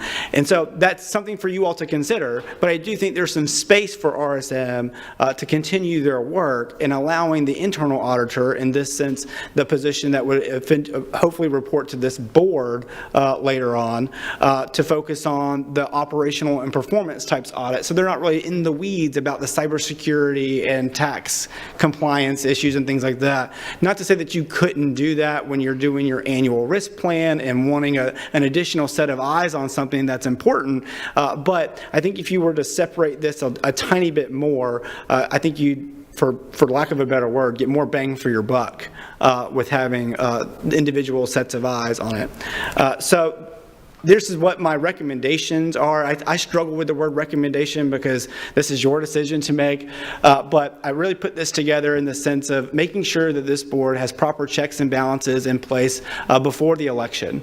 And I don't really like to talk about politics or political roles. We're in the world of audits because, in my opinion, they shouldn't be weaponized. They're not gotcha statements. They are really just a transparency tool for the citizens that we serve. But you all are going through some massive amounts of change in the next year, and I think it's really important to move quickly on separating that function from the superintendent's office as a preemptory checks and balance to it. And then it would also give you the checkbox on the Auditor General report, because I know that was one of their recommendations to you as well. But this would allow us some time to really work together on that change. I'm happy to consult wherever the board finds value, but would not compromise the audit consultation project. I think that's something we all find a value in, and we need to let those individuals do their work. And then as that progresses or comes to completion, because as we said before, we don't know how long that audit consultation project will take. It could be 3 months, could be 6 months, could take longer. There's just no way of knowing until they get in there to do their work. But that you would all consider a task for the board attorney and me, if you would be so inclined, on putting together a transition plan with a date so you all can make sure that you have that appropriate checks and balance before the new superintendent would take office at some point in early 2025. So the rationalization, again, checks and balances, complemented by a variety of internal controls, allowing the subject matter experts to focus on what they do really well. It sets expectations going into that election, not just for this board, but anybody who's running for the office of superintendent. And then I can still support you separately through that statute of 13601 and 13608. And so I think that working together, I think we make a great team. I think the community trusts us to do the work that we're doing. And I just want to offer my help wherever you all find that it might be necessary. But that would be the official end of my presentation today, Mr. Chair. Thank you, Clerk Carnes. Before I proceed to board comment and questions, is there anything from Dr. Bernier at this moment? No, sir. Just to add that the board has already directed staff to proceed regarding the hiring of an auditor that would report directly to the board in order to alleviate the finding from the Auditor General specifically that members of our auditing team actually report up through finance. In all places, I don't know that that's ever the appropriate place for an auditing team because of the responsibility of auditing financials of our bookkeepers and other materials. But the Auditor General's opinion was very clear that that auditing team needed to come out from underneath the supervision of the superintendent. Since that was asked of us, we are prepared on November 7th to bring forward job descriptions, organizational charts, and other things, preparing, as you requested, I think it was about a month and a half ago. So Dr. Savage, myself, Mr. Dodig have been researching other school districts, defining a model, and we plan to bring forth a recommendation to all of you in November, and then depending on a motion potentially made this evening, that would move up our timeline from when we thought we would approve it in December. And I sent an email earlier today saying that my staff stands at the ready to adjust based upon any type of vote taken this evening. Thank you, Dr. Bernier. Board member comments, questions? Ms. Morgan. So first of all, I want to thank you because, you know, I have been thinking about this a lot. You've provided some clarity around the various components and a structure within which to think about how we proceed.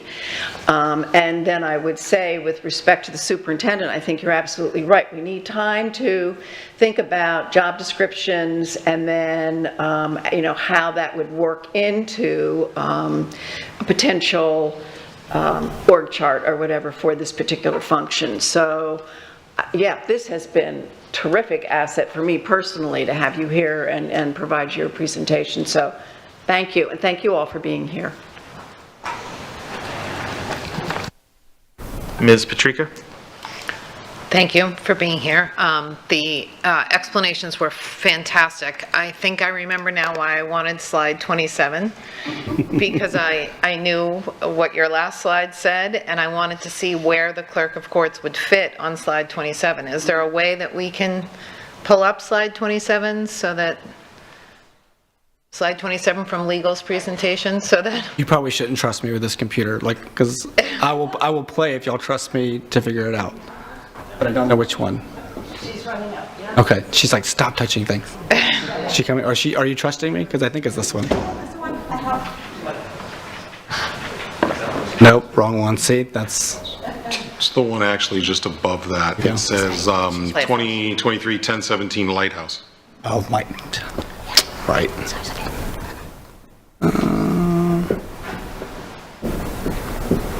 See, there was a method to my madness writing down slide 27. So where on, which box would you, where would you pick up? I'm hesitant to answer that question, board member, because I think the board attorney and I would need some time to dive into this. On a personal level, your board attorney did share this with me, and I also found it to be a little confusing. So it was a little comforting to hear your thoughts today. I'm not saying this is right or wrong because I don't know your processes and the history. So I also learned a lot today. But I think we would need some time to put together a plan that makes sure that we're all on the same page.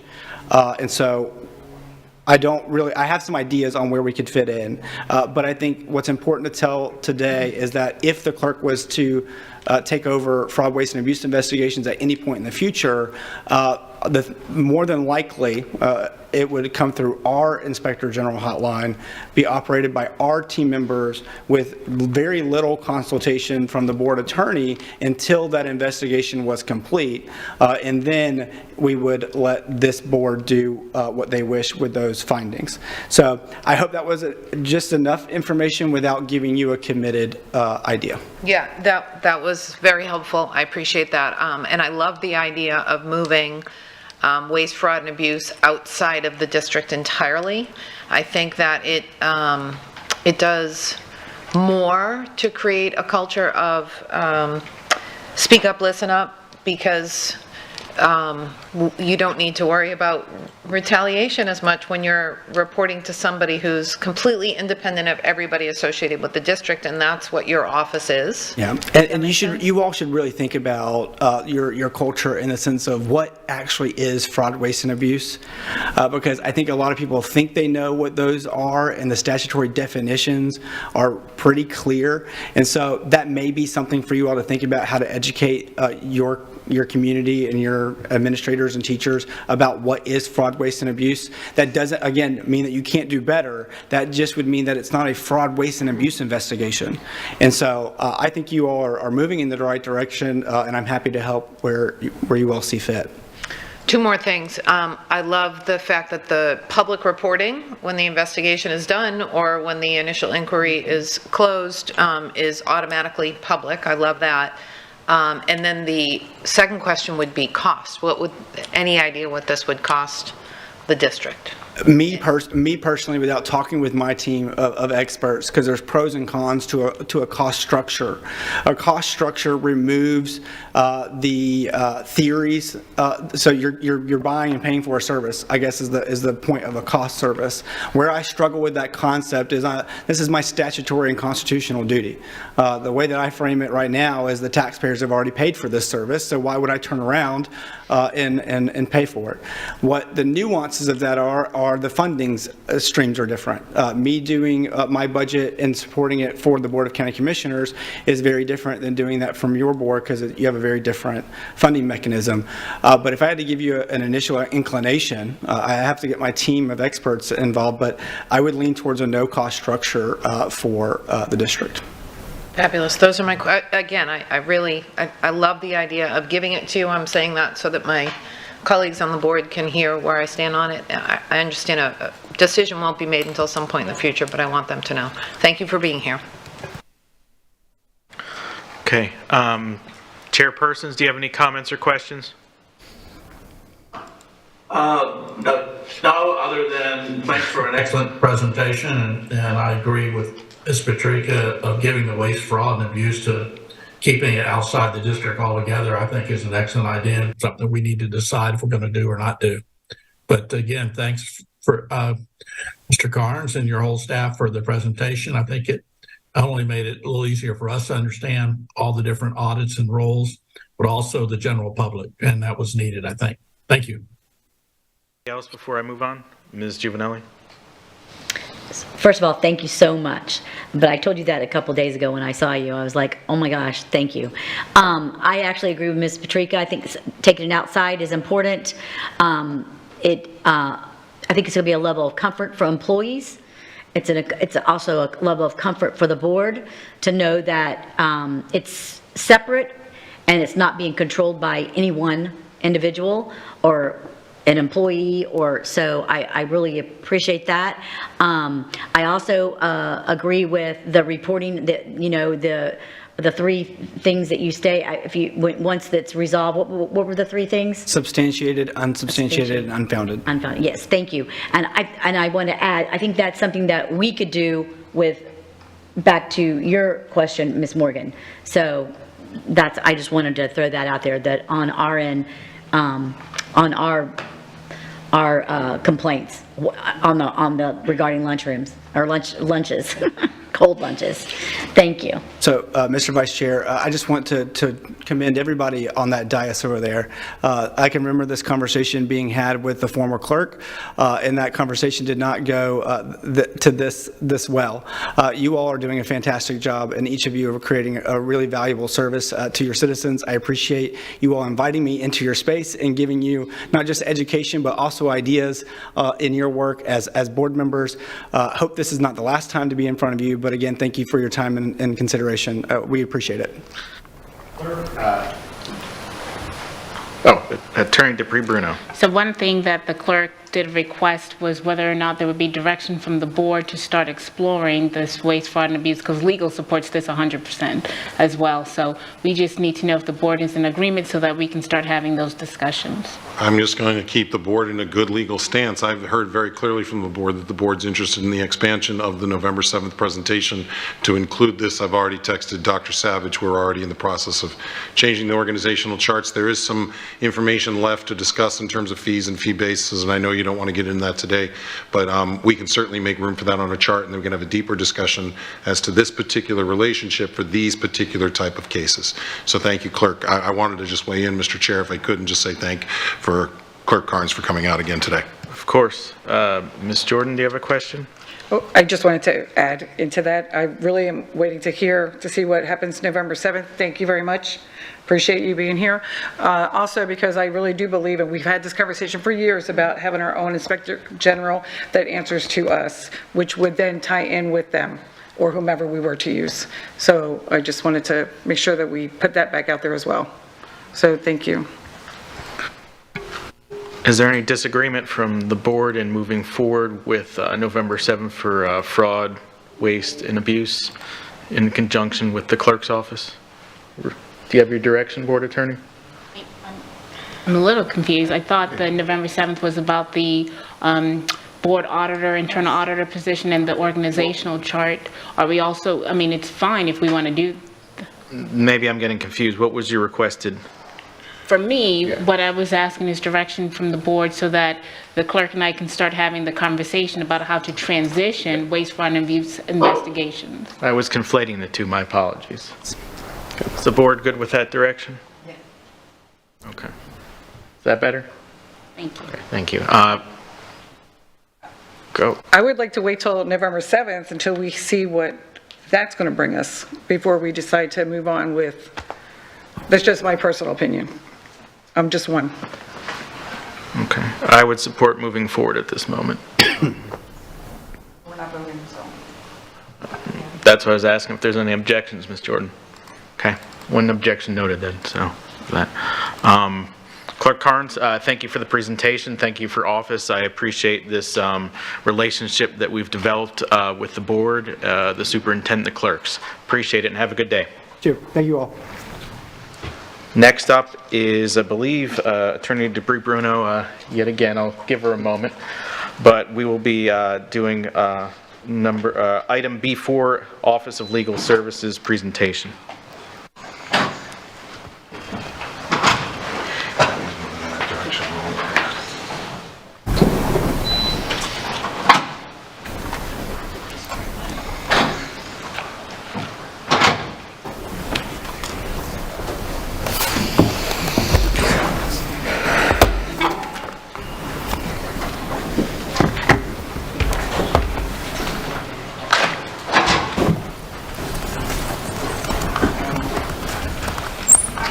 After this presentation, I will probably call a brief recess.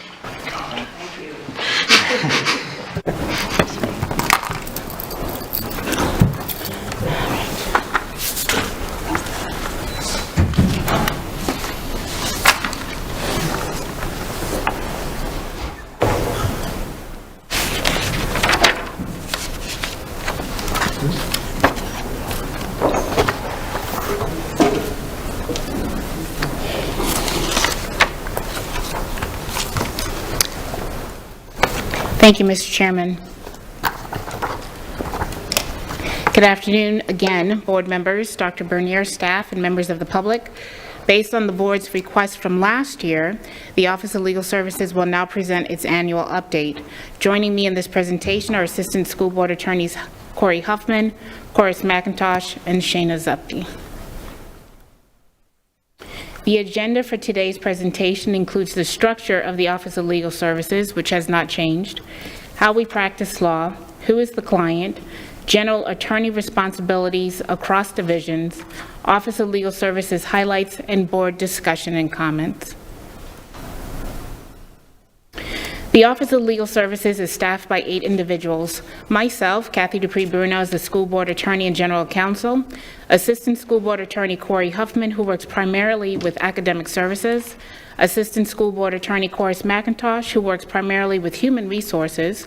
Assistant School Board Attorney Shayna Zupke, who works primarily with business services and operations. Although each attorney has their division, we often work together and regularly consult with each other. We each bring our unique legal backgrounds to the table and are able to complement each other.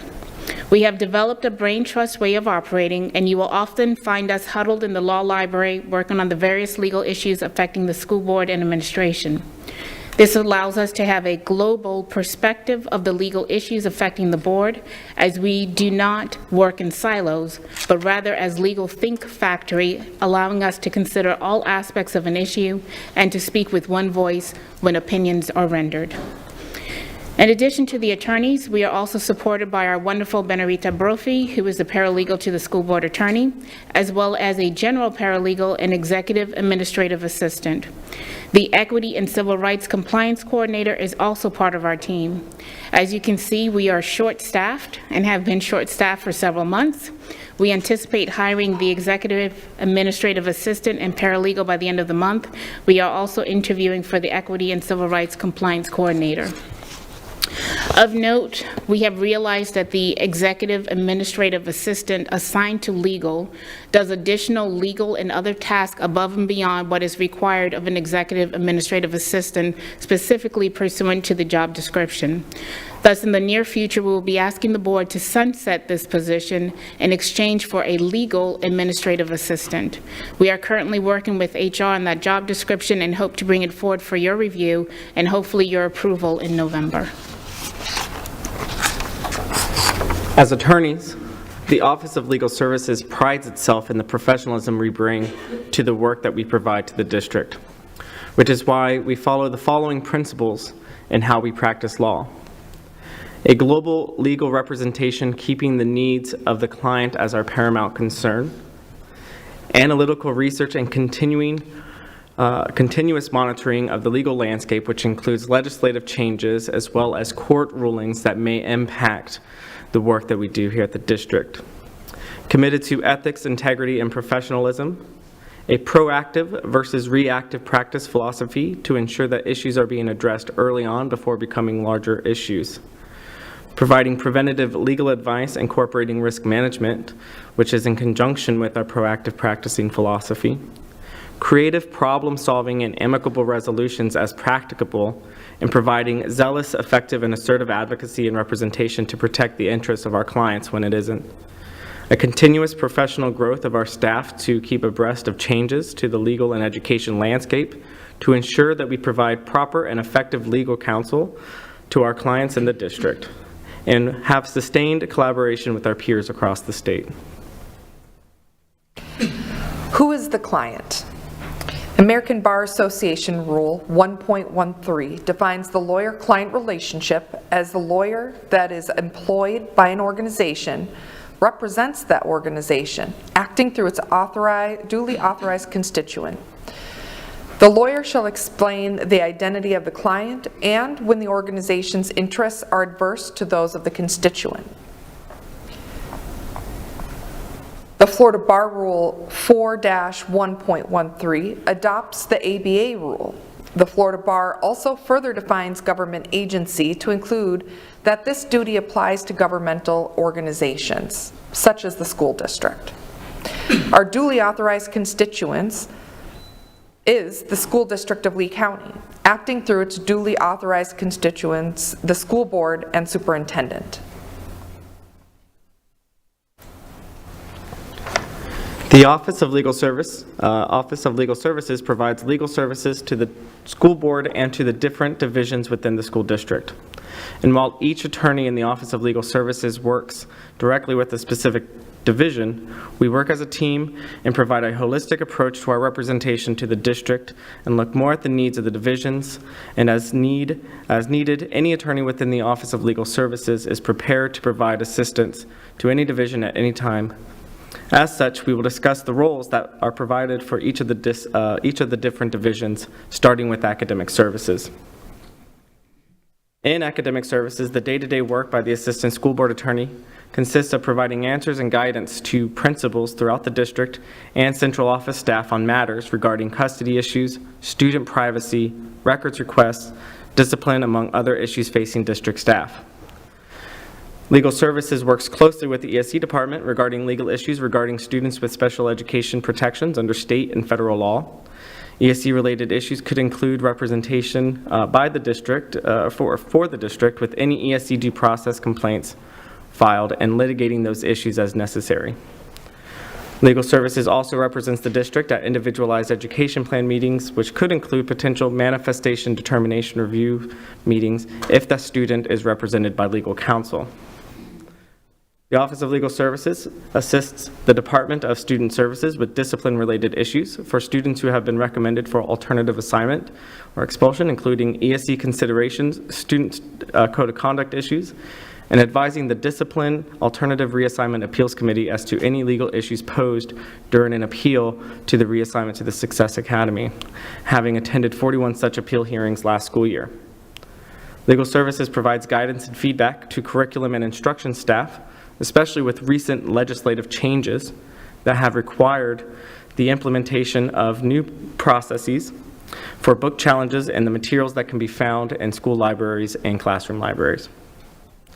Legal Services provides regular training to district staff and academic services, including issues relating to nursing staff and student privacy, compliance with legislative changes, guidance to the ESE pre-K team, and school psychologists.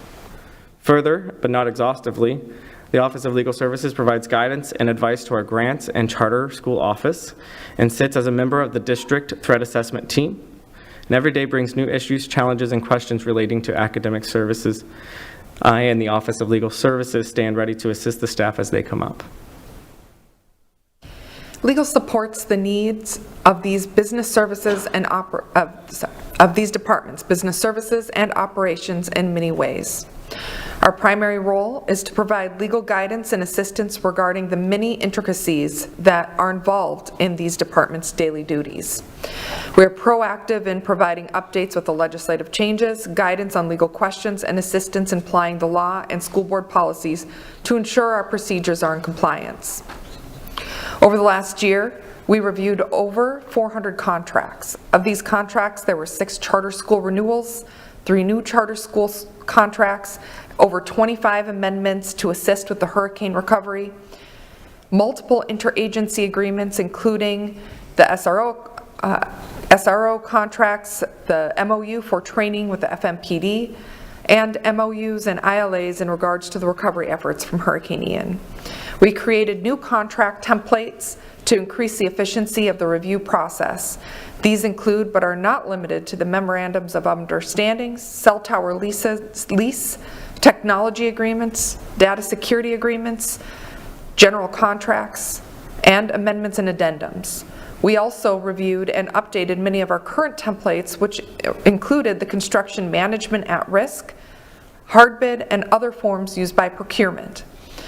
We also assist staff in any contract negotiations that require legal participation, specifically when there are outstanding legal questions regarding the contract or the services at issue, or if the vendor has involved their legal counsel. First and foremost, legal serves as the legal advisor to the school board and to leadership as required. We render opinions, keep the board and staff up to date on the legal landscape, and advise on legal exposure. In addition, legal provides an array of services, including being the parliamentarian at every workshop, briefing, and action meeting. We also provide parliamentarian services off the dais, such as assistance with drafting motions and guidance on board protocols. We work closely with risk management and claims, based in part on claims handling and new legal strategies, including being proactive versus reactive. We have seen our overall general liability exposure come down to include reduced settlement cost. Claims also work diligently regarding our workers' compensation cases, which are also trending downwards. In addition, legal is authorized to accept service of new lawsuits, as well as supervise, monitor litigation on behalf of the school board. We will also handle PERC matters and union disputes that go beyond the administrative district level. Although public records does not lie within the Office of Legal Services, we continue to meet weekly with public records as it pertains to their legal issues. Legal reviews and response to investigations by state and federal agencies, and as noted earlier, we are also now administering the Lighthouse process. Legal continues to present the school board with policies that are required for its effective operation based on laws and regulations. Last school year, we were responsible for the policy conversion to Neola and processed nearly 600 new policies. We also continue to work with our board advisory committees to ensure compliance with laws such as Sunshine and Public Records Law, as well as board policy and parliamentary procedure.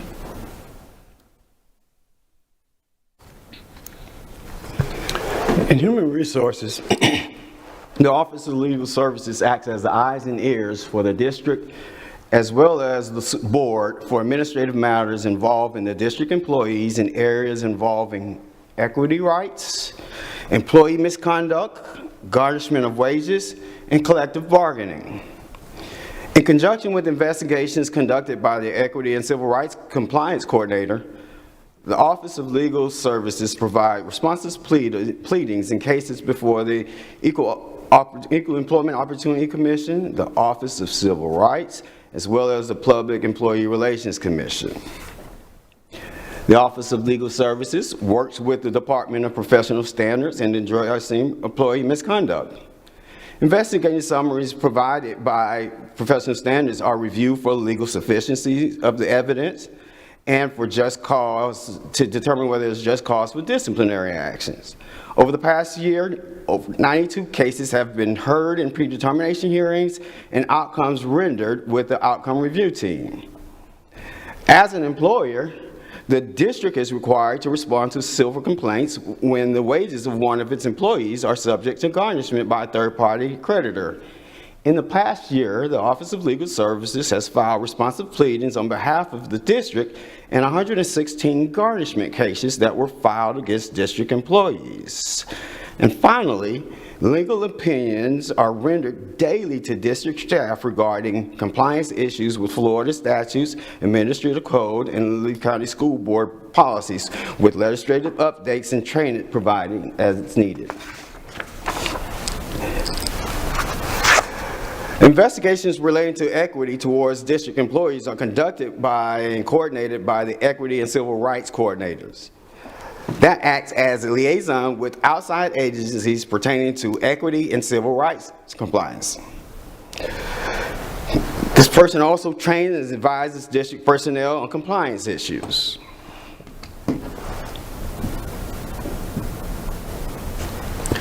We were honored to host the summer conference of the Florida School Board Attorneys Association here in Lee County on October 25th of 2023. August 25th, my apologies. And we were graced with a presentation by the superintendent who discussed with the state school board attorneys the aftermath of Hurricane Ian to the district, the legal ramifications, and the work that was done to help bring the district back together following the storm. We were also graced with a wonderful and informative panel discussion by some of our board members in regard to the relationship between the board and the board attorney's office. Additionally, several members of the legal team attended the National Council of School Attorneys Spring Seminar in partnership with COSA, the Council of School Attorneys. While at the conference, Ms. Dupuy Bruno co-presented with a fellow school board attorney who represents Alachua County. Legal processed, as Ms. Dupuy Bruno had stated, over 600 new policies through the Neola policy conversion. This was a true partnership between our offices and all the departments of the district. This process strengthened our pursuit as a district to be in the utmost compliance with our school board policies. Legal also organized and co-hosted with the Lee County Bar Association the 2023 Circuit and County High School Mock Trial Competitions. This spanned over 2 weekends in February, involving 6 teams from 6 different schools participating in the county competition, and 3 teams, one from Charlotte, Collier, and Lee County, who moved forward from their county competitions to the 20th Circuit competition. We had over 30 local judges and attorneys volunteering to act as scoring and presiding judges during this event. In August of 2023, your Office of Legal Services was featured in Lee County Bar Association's monthly magazine, Res Gestae, featuring our school board attorney, Kathy Dupuy Bruno, as well as assistant school board attorneys here. Thank you, team. At this time, board members, we look forward to your discussion and comments. We would also appreciate your direction as to whether you believe that another annual presentation will be required for next year. Thank you, Attorney Dupuy Bruno. Comments, questions, board members? Okay. Mr. Persons, do you have any questions or comments? None, thank you. I mean, I would be in support of having another annual review next year. Go ahead, Ms. Juvenile. I like the annual review, only because it just keeps everything in the forefront of what's going on, right? One of the only things that I would have liked to see too is just like the cost now related to what the team is and what our outsourcing and where those expenses and fees are and so forth, because we that's very important for the community to understand that, and that would help us as well, because we really can't keep up with it, you know, and annually would be great, I think. Anybody else? Ms. Morgan. I agree with Ms. Juvenile. Thank you. I would agree as well. Anything else? Just want to thank our attorneys for their hard work this year. I truly appreciate it and everything that you've accomplished. So, thank you. That's all for this subject. Real quick, before we take a recess, Mr. Persons has to leave, I believe, by 3 o'clock. I just want to ask if there's anything he wanted to address real quick before he leaves, or if he had anything else. No, I'm good, and I'll watch the rest of the board meeting on our favorite channel later. Thank you. Now, we're going to move into a brief 5-minute recess. Thank you, everyone.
Okay, everyone, we're resuming our briefing at 3:02 p.m. Next agenda item is item B5, Insurance and Benefits Management ITNs, with Director Dodig.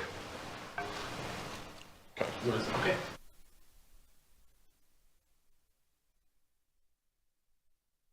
Can you hear me? Yeah. It was on. It wasn't close enough to me. I'm here with Michael Robichaud, the Director of Insurance and Benefits, to present the last 4 ITNs for this year. These are regarding disability insurance, dental insurance, vision insurance, and EAP. Before I turn it over to Mr. Robichaud, I want to thank him publicly for all of the hard work on the 6 ITNs he inherited upon his employment with the district this year. I also want to thank the staff of Insurance and Benefits and Procurement for all their help on these projects. Great work, and thank you, Michael. And with that, I'll turn it over to you. Thank you, Mr. Dodig.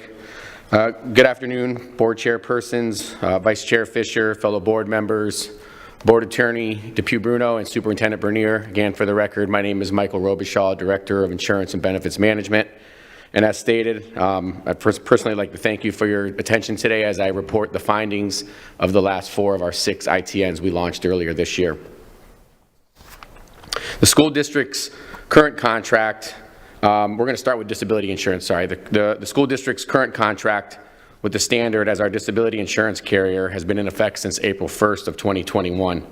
Our disability insurance is a fully insured benefit in which the employees bear all the costs. Employees that work 20 hours or more in a regular position are eligible to enroll in disability insurance, and that could be short, long-term, or they could enroll in both plans. Currently, we have about 4,200 employees that are enrolled, unique employees that are enrolled in either benefit. With the district's current contract with the standard due for renewal on March 31st, 2024, we launched the Disability ITN back on April 11th of this year to collect proposals to administer our disability insurance. Proposers were asked to submit bids highlighting costs, service capabilities, plan design, and value-added benefits, as well as any performance guarantees. Per board policy and Florida statute, a scoring committee was formed to review and score the proposals. Members from within and outside of our insurance task force made up this committee. And again, as a reminder for the board, the Insurance Task Force Committee is an extension of the bargaining group that focuses on benefits and wellness programs offered to our employees and families. On July 19th of 2023, the scoring committee reviewed and scored the ITN submissions, ranking MetLife as their first option to serve as the insurance carrier for our disability insurance. The results of the scoring committee were reviewed at the September 7th, 2023 Insurance Task Force meeting. The Insurance Task Force supported the results of the scoring committee as was reflected in their meeting minutes. The district's contract awarded to MetLife would take effect April 1st, 2024 with a base term of 3 years with an option of 3 one-year renewals.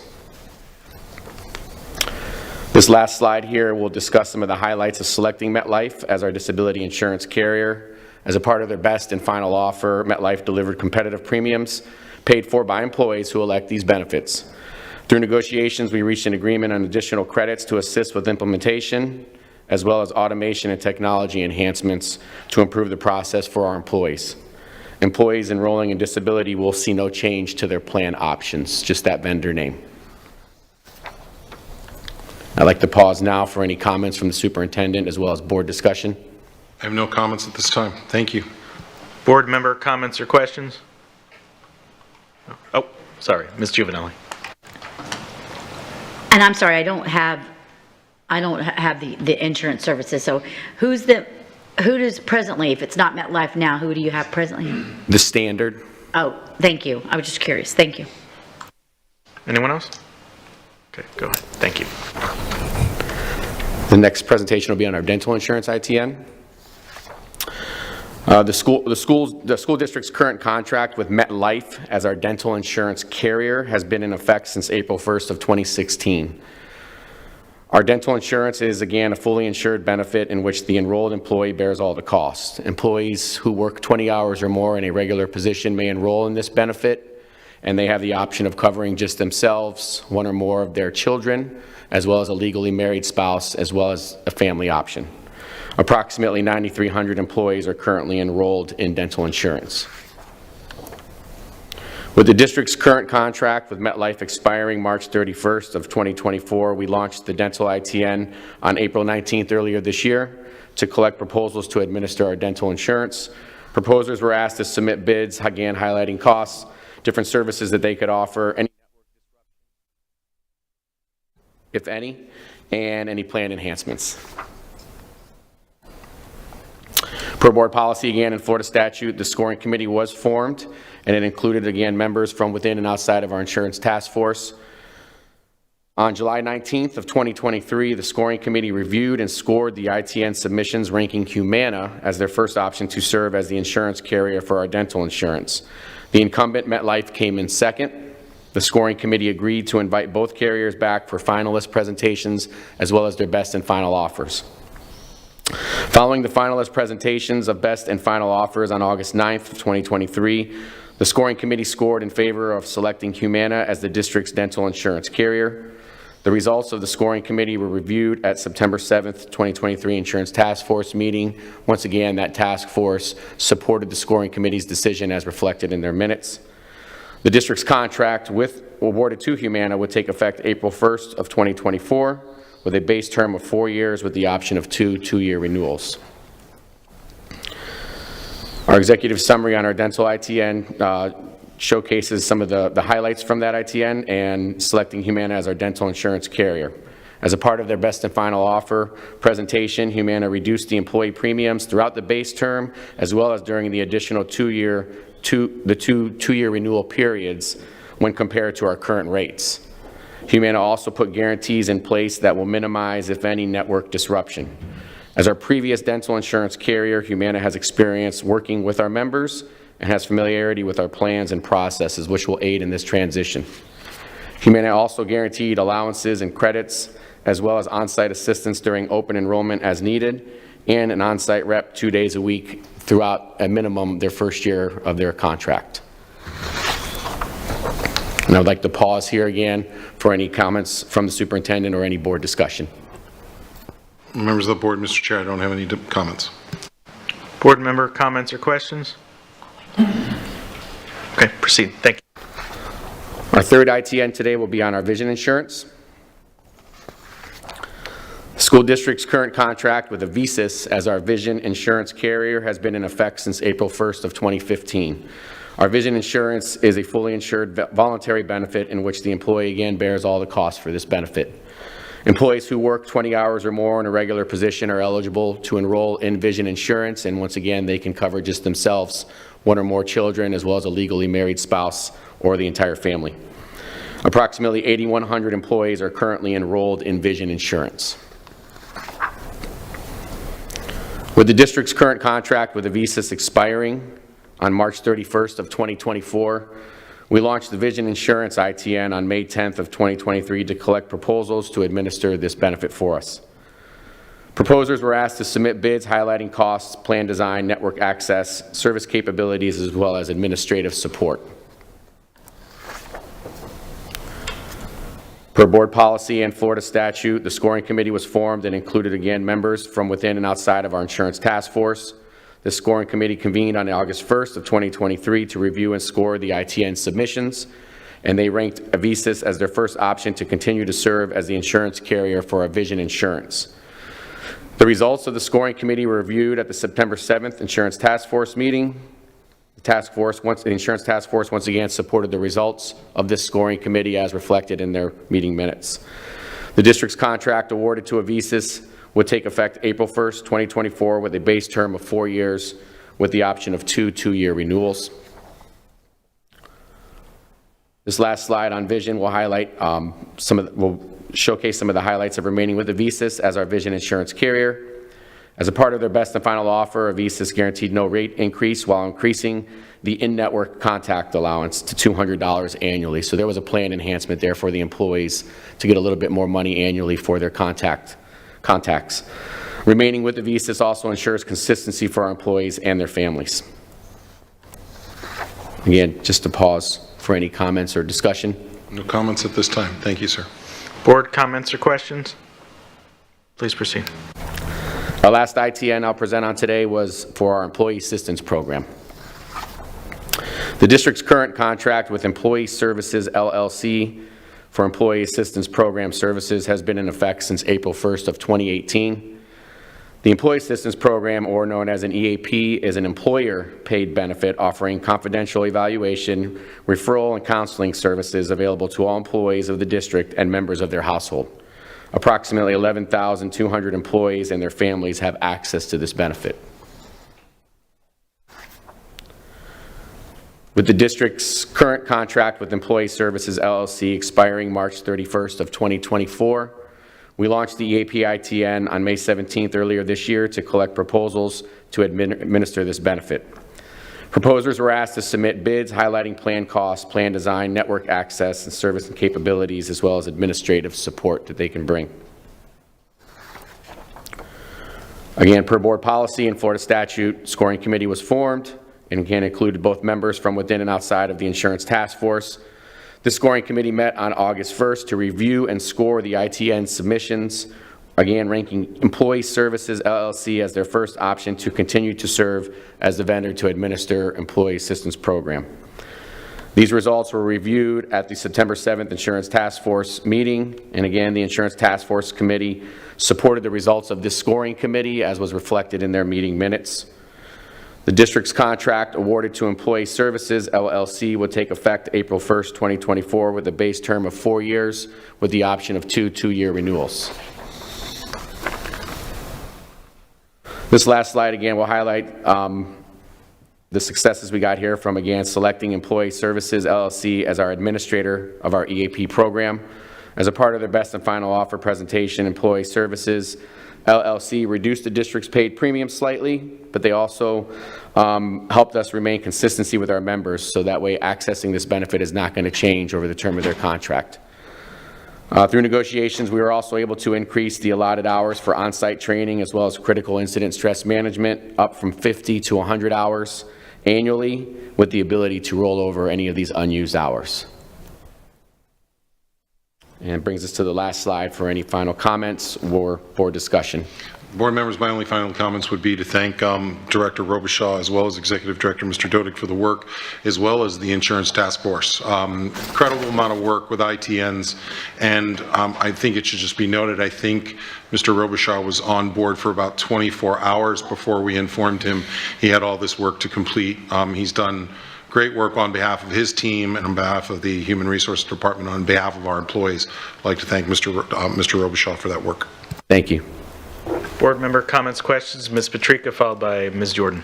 Thank you. So how does the EAP work? What do we pay? Do we pay a premium per employee that has access to it, whether they use it or not? That's correct. There's a PEPM fee that we pay. Okay, great. That was my question. My comment is to piggyback on Dr. Bernier. You do a great job. I spend my ITF afternoons with you. I think I'll see you again tomorrow, right? Correct. They like pop up on my calendar all the time. You're smiling, because I was going to say my challenge for this year is to get you to smile. So you're smiling. So challenge accepted, challenge completed.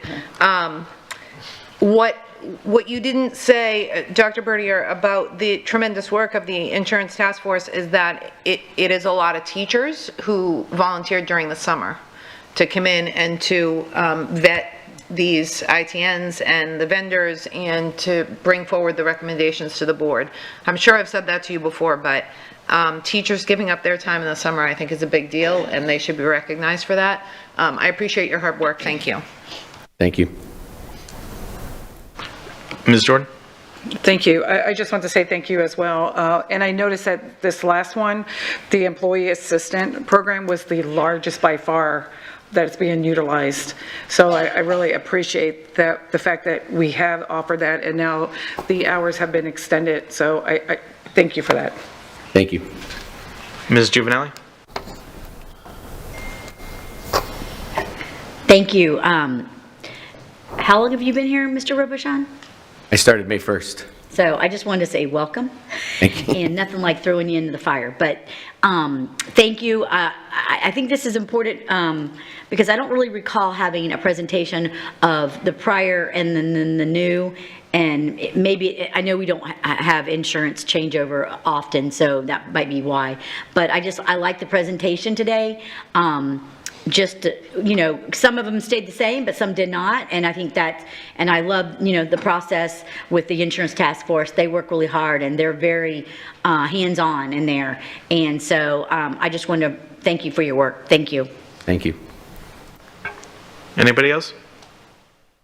Okay. Thank you, gentlemen, for your presentation. Thank you, Board. Next up on the agenda is item B6, Florida Safe Schools Assessment Tool, and that'll be Executive Director Newland.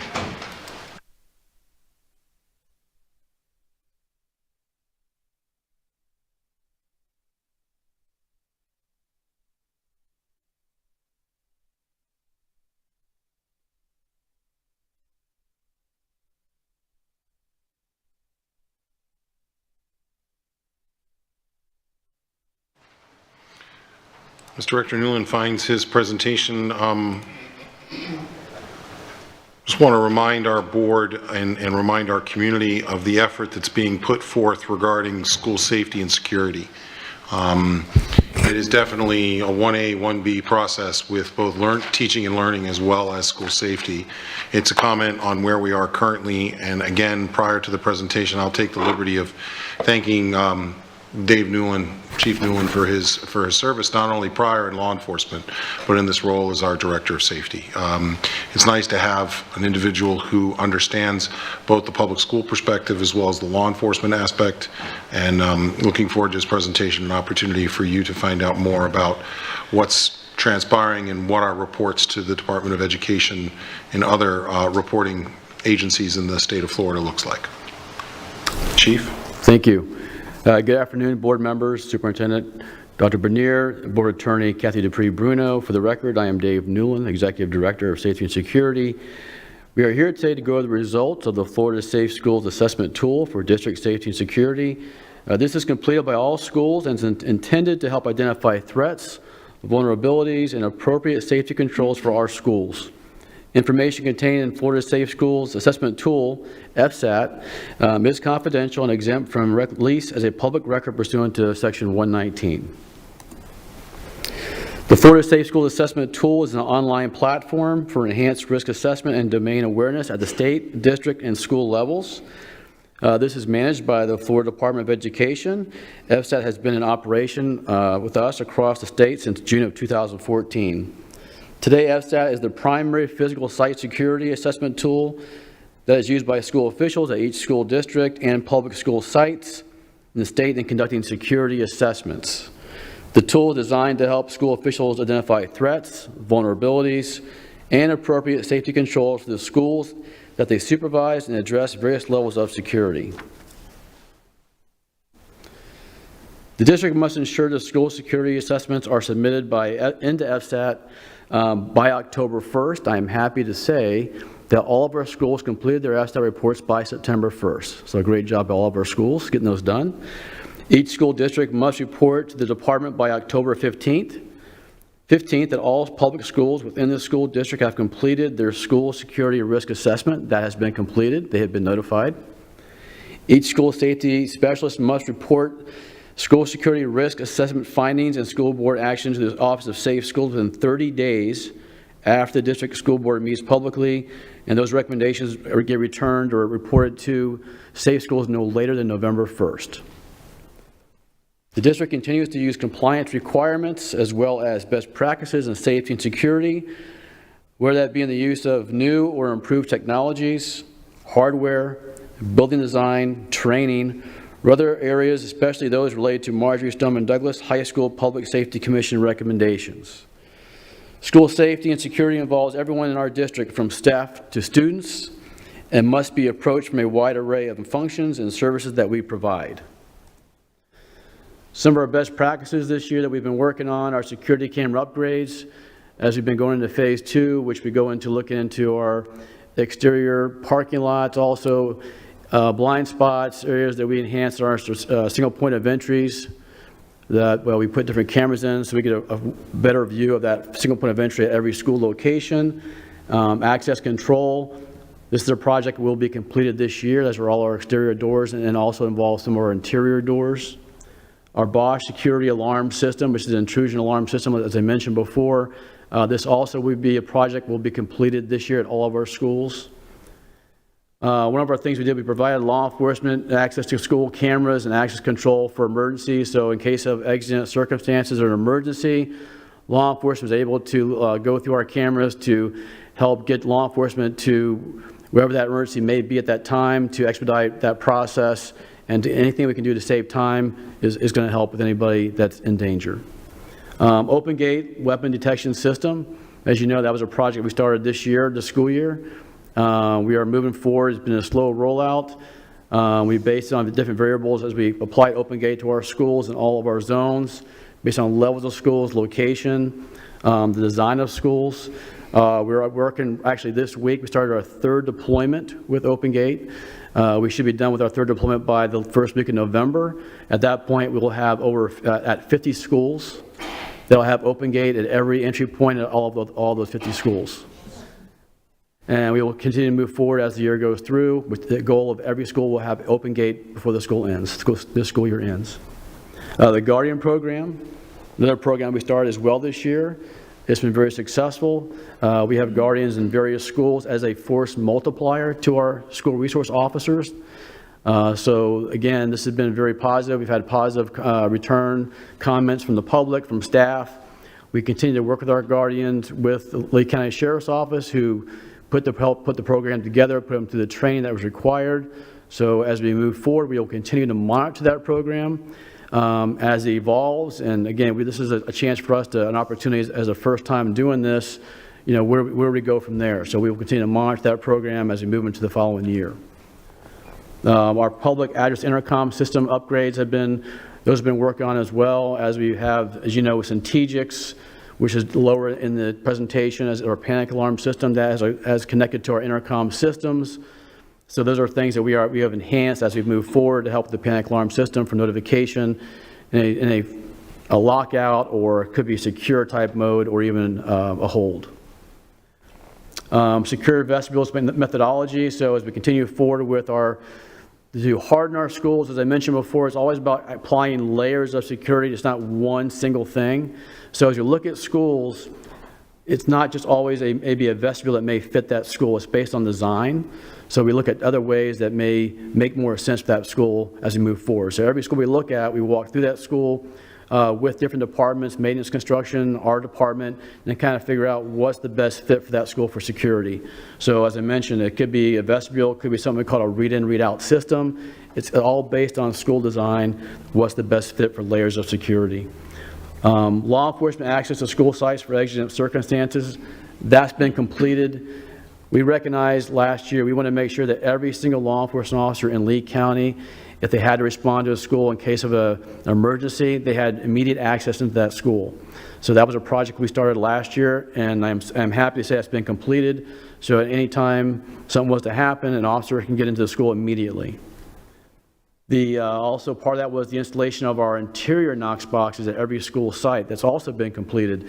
As you know, we have exterior Knox boxes at our exterior sites at schools for public, for law enforcement and for fire, but also we want to make sure we have interior Knox boxes inside the schools to get into the interior doors that would be secured during an event. So as I mentioned before, officers have direct access, but we want to make sure also they can get into the classrooms that they need to under an emergency. So working with law enforcement, we strategically put them in every school at certain locations and make sure it made sense where we put those, so they know where to respond and how to get those keys out. Those keys are all with a secure system that every local dispatch location of law enforcement has those codes.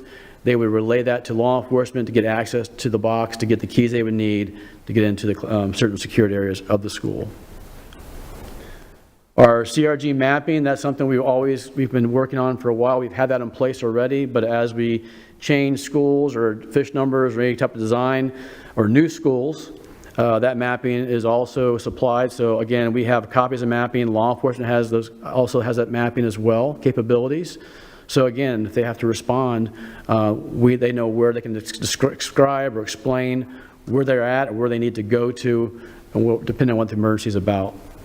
Our reunification plan, we have a reunification plan, we've had one, but we've been working on a larger plan for larger events throughout the last year or so.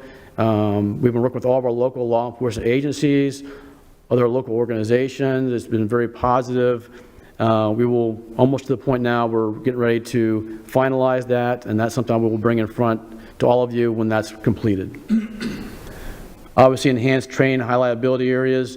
As we move forward, we have an opportunity to train more with our staff over either, whether it be active shooter, again, reunification, threat assessments, anything that we see. We talk about scenarios all the time. We do after action debriefings on events that may happen in the school.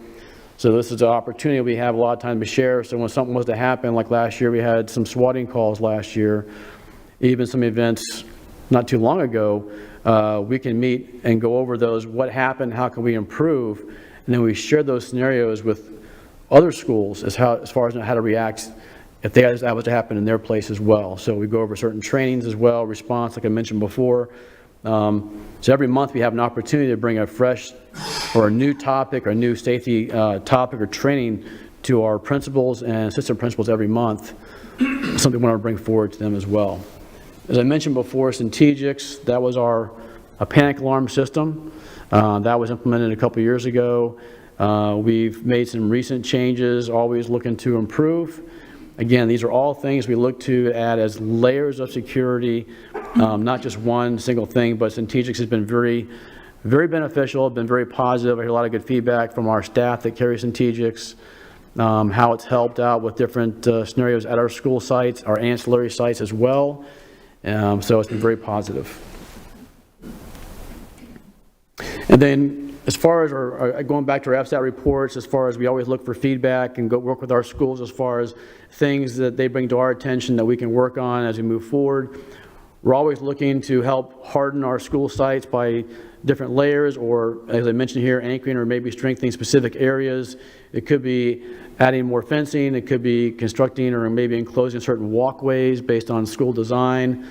There are some schools to separate them from the front parking lot areas. So we are always looking to add those enhancements to schools every year as we move forward as well. Again, cameras, I mentioned before about security cameras. Continuously, we always look for, if there's blind spots at a certain school, we'll work with our IT department, adding those cameras at certain areas that may still be needed. As I mentioned also, we're always looking to increase those to exterior sites of the schools, could be parking lots, near our concession stands at certain locations as well. So that's the ongoing process. And also better lighting in our parking lots at nighttime. So we've talked about that as well, working to improve those as we move forward. The request for additional safety security specialists at certain schools has been a conversation based on, again, the school, size of the school, number of students as well. And then obviously the continued high liability training that we always go through every year. The training is very important. So every time we have an opportunity to do training with our staff, we take advantage of that process. Right now we're going through a process with threat assessments right now. We've already going through that training as we speak. Of course, active assailant, as I mentioned, reunification, any type of issues that come up. We've done a lot of training, like I said, each month right now, which has been a great opportunity to go over things that we see and answer questions with our principals and staff of how we can improve certain areas, answer questions how we can improve. And I'll stand by for any questions or comments. Just one additional comment to Chief's hard work and the work of the staff that he represents, the principals, assistant principals, the staff members, and everybody who helps contribute to our school safety. As you know, last week I sent out a message regarding social media and behavior at schools. I want to take the opportunity again to thank our staff, our administrators, our teachers, our support professionals, our parents who have had that difficult conversation with their children, that there are some behaviors that will land them in more trouble than others, and some of them can be change the trajectory of their potential career paths and their trajectory towards being a successful adult. I'd also like to thank our law enforcement partners as well, who take every threat seriously. I think as we think about all these improvements, it still comes down to one particular item though. It's about a culture and a belief that a student feels safe enough to report information to their school, to an adult that cares about them. For those of us who were part of the Listen Project and the beginnings of that process, it's so important that we listen to our kids and that we have an opportunity to provide information information. So I'm going to once again reiterate that idea of see something, say something, and know that we have a responsibility to ensure that information that is shared with us, whether it leads to something or not, that we follow it up and that we protect the identity and protect the information as to who provided it, so that we can ensure that we create a culture where students feel safe enough to come forward and provide us the information that we need. Quite honestly, our students know more about what's going on in their school than any one adult ever could. They're a very connected network. All you have to do is walk up to a bunch of them standing in a corner or in a part of the cafeteria, and you'll swear that you had mosquito repellent on, because they separate into various corners. But I think it's really important to recognize the passionate leadership that we have at our schools and in our bus transportation yards, in our food service areas. I mean, it takes everybody in order to create a safe environment for our children, but it also takes our students understanding what their responsibilities are as a citizen of that community. So thanks, Chief, for everything you're doing on the physical side, everything you're doing to help with active assailant, reunification training, all those other things, and as well as your continued work to ensure that those cultures of safety are being built in our school. Board members, to your comments and discussion. Thank you, Mr. Superintendent. Board member comment, questions? Ms. Jordan, followed by Ms. Langford Fleming. I just want to say thank you. I know this is the second time that we've seen this, so the first time we had the opportunity to see this, and then I know Ms. Giovanelli and I had gone to Stoneman Douglas and did that walk with them, and just looking at all the mishaps and everything that took place, I really, truly want to thank you. No, thank you. Sorry. I just want to say we have a great team. Thank you. We have a great team, and the staff have been great. All the schools, principals, administration. When we apply another layer of security like we did this year with Open Gate, they've been great about working that into their schools, working with us. Even students, I got to say, have been great about it. So thank you. And I did want to say that too, because that was our kids knowing, even though sometimes it's hard for them, but knowing what to do is really important. So thank you for that. And I know we talked about the windows. I didn't see that on there, but the windows, of course, we have that. The blinds or whatever we want to call those. But just knowing, and I also looked at, they had the SAFE tool where it showed every single school, and it showed like Baker Acts, anything that had to do with any of our schools. I could actually pull up, say Dunbar, and it would pull up every single thing on our schools as far as safety and everything regarding the students, outcomes, everything. And I know that's coming out, it's phase 2, it's coming out in I think two weeks, but I thought they called it Safe School Tool. I can't remember the exact name of it, but I think that would be, it's being utilized for safety as well. Yes. But I just want to, and the best practices, and we can have all the best practices in the world, but as long as we adhere to what those are, we'll be good. So that's something we have to constantly remind. But thank you very much. Oh, thank you. Appreciate it. Thank you. Ms. Langford Fleming. Yeah, thank you. I appreciate all that you do, and I know that you work way beyond the hours of your window of time here. And that is something that, we always say that you can't put a price tag on safety, but you also can't put a timeline on it either. And I was able to visit a couple of high schools this last week. We talked a lot about the amount of time and interruption of some of the drills, because I know that we discussed how short of a window of time they had to get all of these drills in. And as a former educator, I know that that can be frustrating, having to stop your teaching and go outside or practice a drill.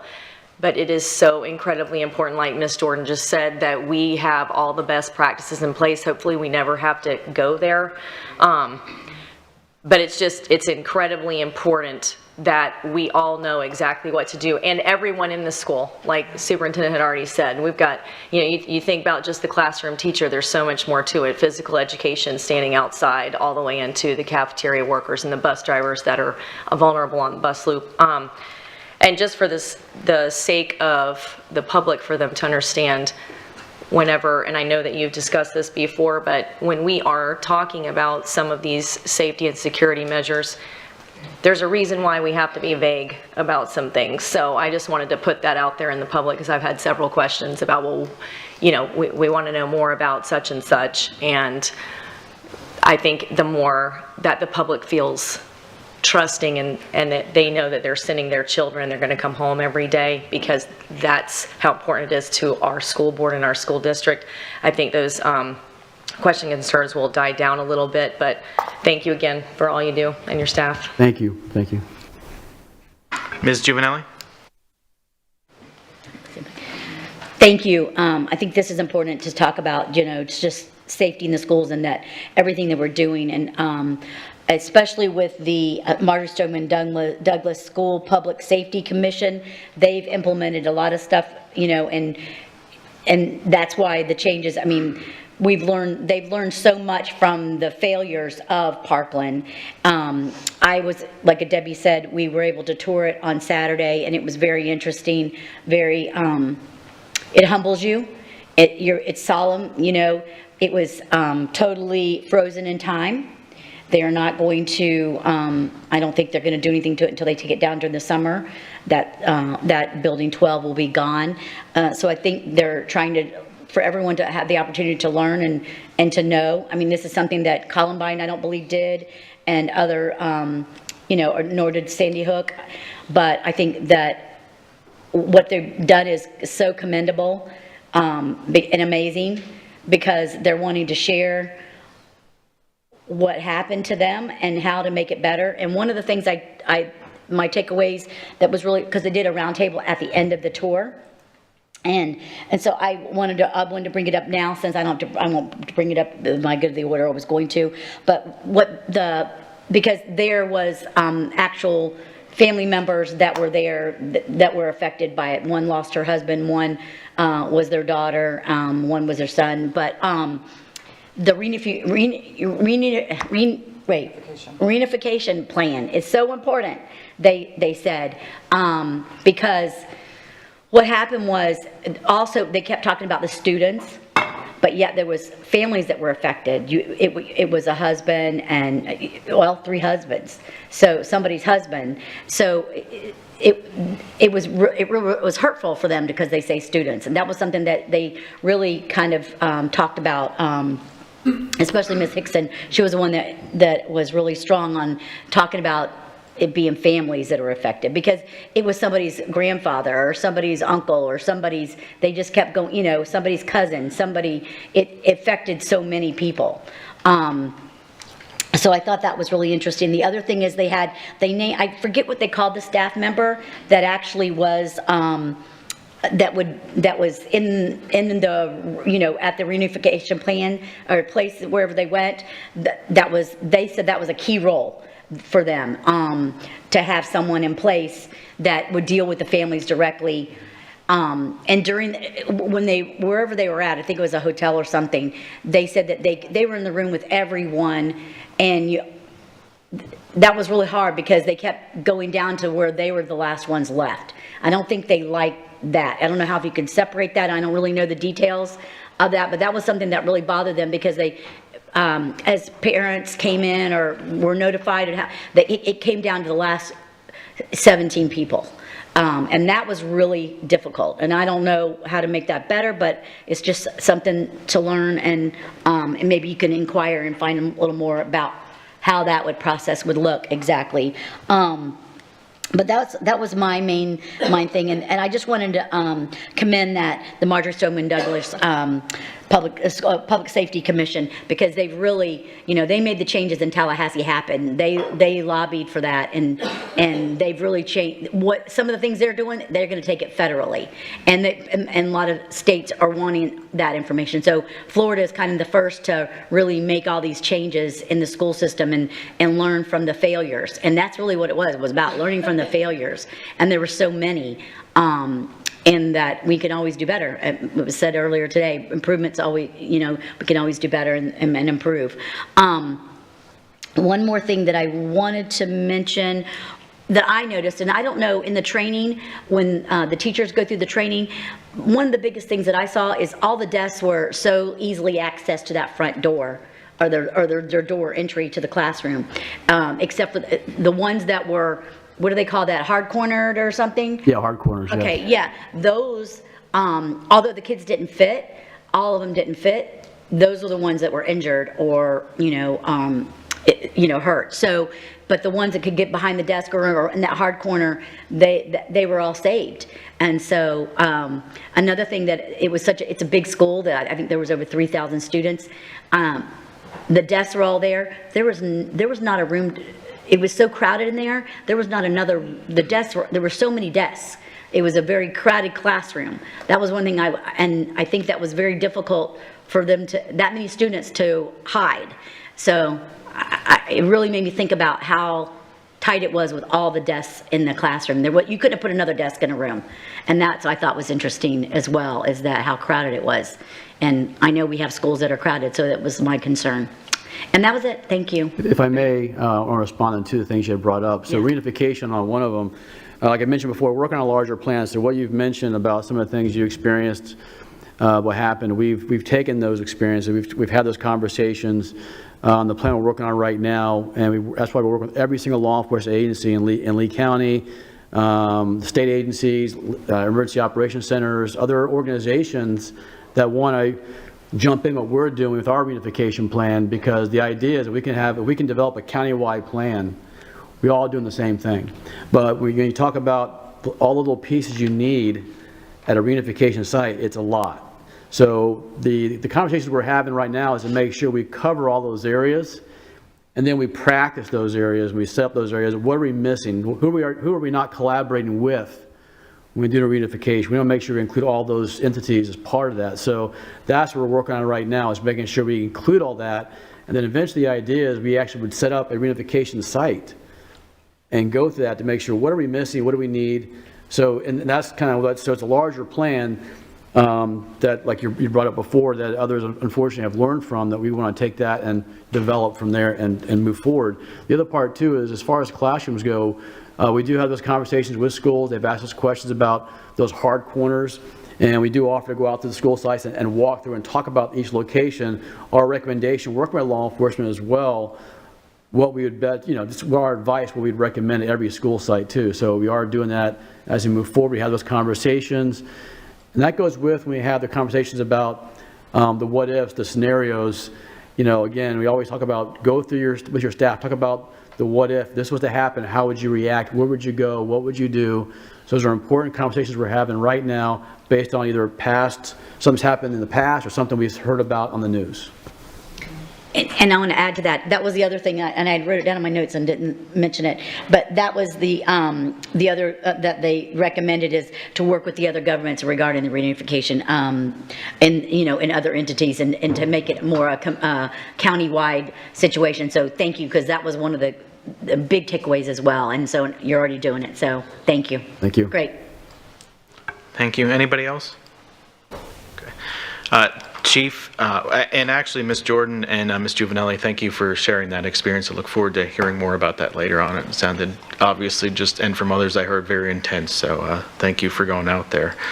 Look forward to hearing more on that. Chief, thank you for what you and your staff do in law enforcement. I say that both as a school board member, and I tell everyone as a parent too. I truly appreciate it. And I hear, just for example, very positive things in the community for me, just even from the parents about Open Gate and things like those, and how much they feel better knowing those mechanisms in place. So I just wanted to thank you and your staff for that, and the rest of the administrators. So thank you. Thank you, sir.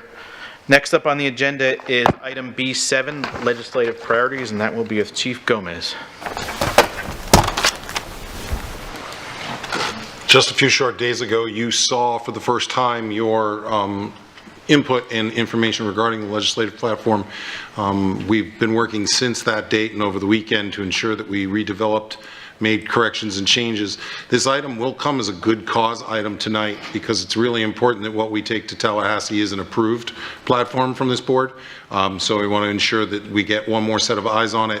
If there are any additions or corrections, we can still make them prior to the board meeting and upload the additional docs. So I just wanted you to be aware. I'll turn it over to Angel Gomez, our Chief of Communications and Government Relations.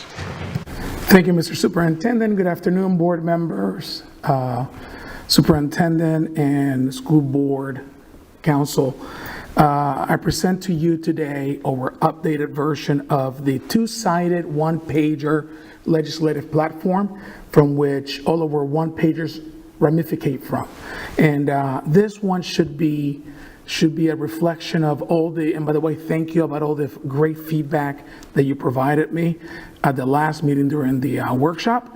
So I have updated all of this, ran it through our lobbyists in Tallahassee to make it on point, and here is the product of that work. So here's our legislative platform. No, I do not expect you to look at those two sheets of paper that are on the screen and try to make sense of those, but we will touch on each one of the sections one at a time. In regards to the regulations, the umbrella statement actually says, and just for the record, when I saved this item into a PDF, it actually cut off the schools too. So that's not the way it shows in our publication.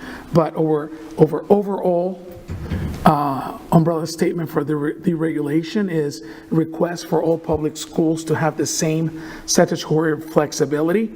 We created a one-pager that consists of all of the ideas that were sent individually by most of you on the board, and also from others in the district and divisions, and also from what was suggested by our lobbyist, Dr. McDougall. And I'll go through so we can see what we have and what will be our one-pager. First, we will ask him to provide all schools with the same level of flexibility as high-performing districts and charter schools. Then we are asking to ensure that funds follow the student between school choice options in a timely manner. To eliminate the cost per student station, as this number is no longer a realistic and fair number for the variance between school districts.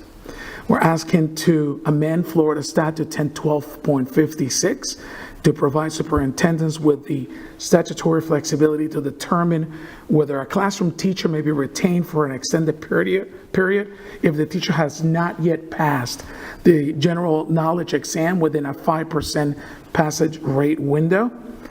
Also, to provide superintendents with the flexibility necessary to increase teacher compensation based on years of teaching experience. To amend Florida Statute 1012.22(1)(c)(3) to provide district school boards the flexibility to award advanced degree supplements to instructional personnel or school administrators hired on or before July 1st, 2011. That's the date after it was changed. So on July 1st, 2011, regardless of individuals' area of certification.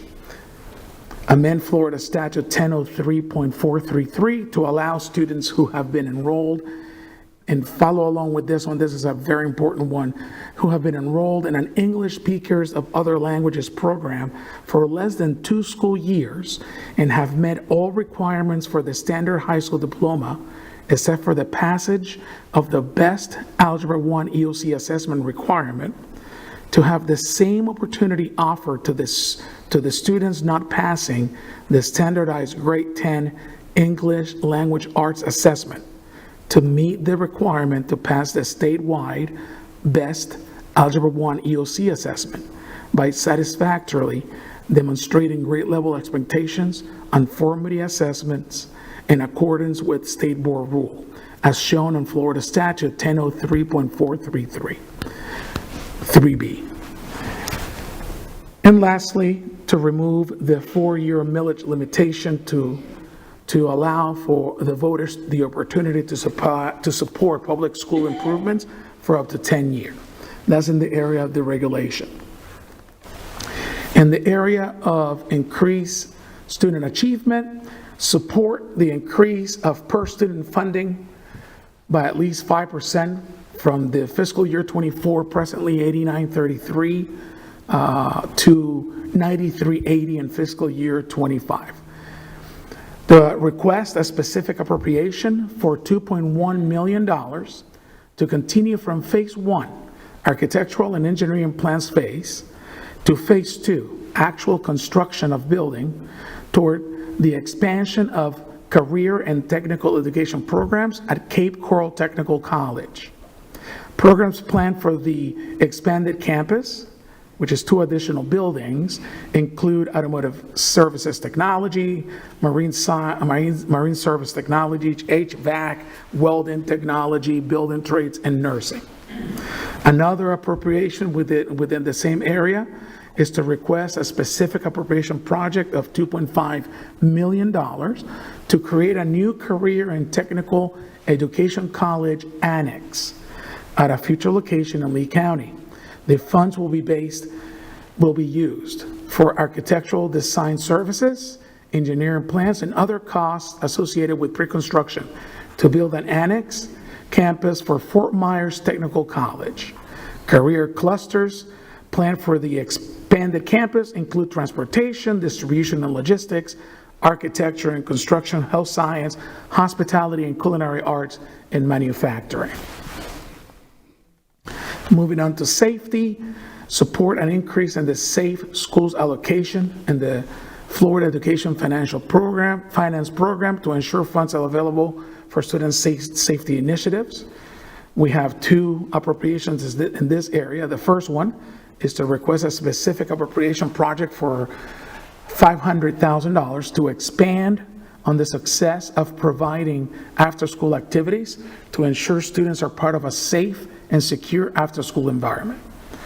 And the second one is to request a specific appropriation project of $1 million for the acquisition of fencing to fortify exterior corridors and premises of select schools, an incident command reunification unit consisting of a vehicle to support continuity of operations on site during and after a critical incident, and an enclosed trailer containing materials necessary for the response and safe reunification process for the necessary support post-incident.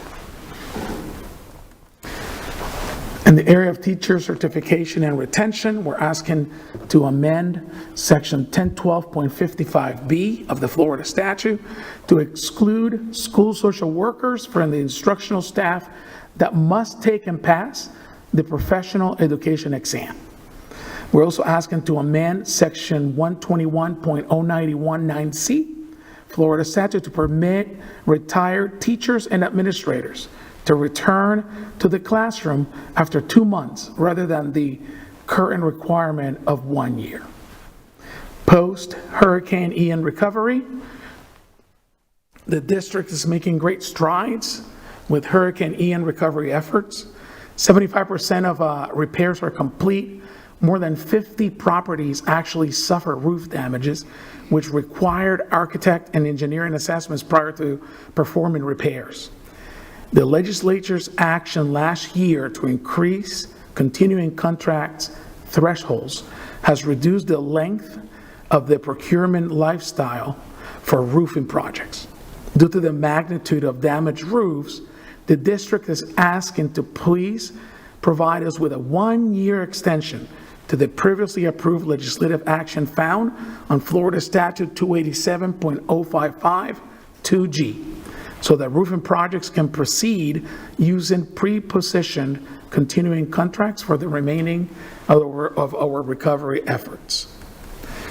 I believe lastly in our sections and our priorities, we have the school facilities utilization area, and we're asking to please include all pre-K classes and programs in the Department of Education's DOE Florida Inventory School houses, the FISH calculations, to ensure that all students are receiving instruction in Florida school districts. Those who are there are accurately counted by and receive adequate funding for those services. At this time, I open to comments from the superintendent and any questions that the board may have. For the sake of time, I'll hold my comments till the end. I'll turn it directly to the chair and to board members. Thank you. Board member comments, questions, suggestions? Ms. Patrica. I really appreciate the addition of the details surrounding DREG. Yes, ma'am. Thank you very much for that. And also, y'all know I can't go to Tallahassee, but I saw your schedule, And that's a heck of a schedule. Yeah. And to me, that's a sign of a really good chief of government relations. Thank you. In conjunction with a really good lobbyist. Yes, Because ma'am. when you're lobbying, you should never have any downtime. And you all have no downtime. So thank you for that. Thank you, ma'am. Ms. Jordan? Thank you for adding hospitality onto this as well. And then a lot of the deregs is what the state will be also out there advocating for as well. And I'll go ahead and send that out to you because I just got that. So I'll send that as far as the state. So thank you though for all of this. It's great. Thank you, ma'am. Ms. Giovanelli? And thank you for recognizing the deregulation piece of it, because I see you put it at the top. And that's interesting because this is something that we've all been talking about for a long time, you know, just we want it to be the same and fair with the charter schools and other private schools and so forth. So they've made it with the vouchers, so let's turn it back the other way, you know, and so the expectation is the same for all, right? A student, all means all. It doesn't matter where they're going to school. So we want the best education and opportunities for them. So thank you for that, because I think that's going to be and then finding out FSBA is doing it too. That's exciting to know that we're all going to be talking the same talk there. You know, thank you. Thank you. Anyone else? Peter? Thank you, and I'll go to the superintendent after this. No, I'd like to thank Mr. Gomez for his hard work related to this. He's made some significant changes, I think, that are appropriate. One, I thank for the board member for recognizing the deregulation. I think other than that, Monday at Cabinet, there was a support for moving the increased student funding to the first thing under our student achievement. It was third. I found some Scribner errors. I will certainly highlight those and make sure those are corrected before we post finally this evening. But I would like to thank Angel and, you know, Kim McDougall is always kind of in the background here. She's kind of like the little ghost that we own and pay. And she's a fabulous, fabulous lobbyist. And I'm glad that Mr. Gomez and Attorney McDougall have a prior professional relationship in previous districts, because that has sped up the process for us not losing steam moving forward. And it is a very full schedule. I look forward to seeing all of you in Tallahassee later this week. Yeah. Thank you, Dr. Bernier. Thank you, Chief Gomez. Thank you for following up on my asking to move deregulation up, so I appreciate that. As well as for K-12 Technical College incorporating the Phase 2 language, because to make it a little bit easier when we're discussing with legislative body up there. It's a good list. It's a lot of stuff, obviously. Some of our discussions, I'm sure things will be pared down. We'll have a pretty good idea of what they're looking at. Again, I mean, right now I know deregulation is a big thing that the House and Senate are looking at. So, but thank you for that, and I look forward to seeing the rest of your work up there the rest of the week. So, Thank you. Excited to go. We're ready for you. So we'll meet you there. Thank you. I'll be leaving soon after this meeting. So, thank you. Thank you. Okay. Next up is item B8, policy review, and this will be Attorney Dupree Bruno.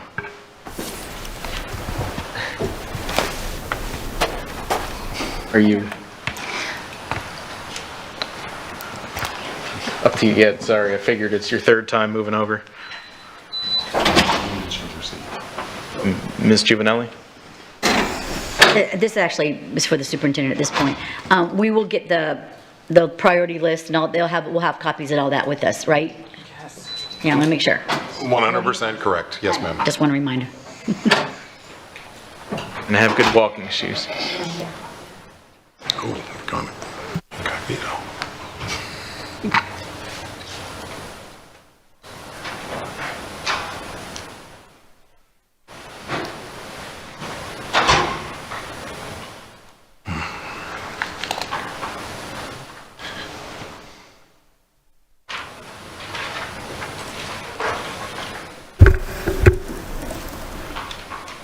Thank you, Mr. Chairman. Oh, let me still log in, okay.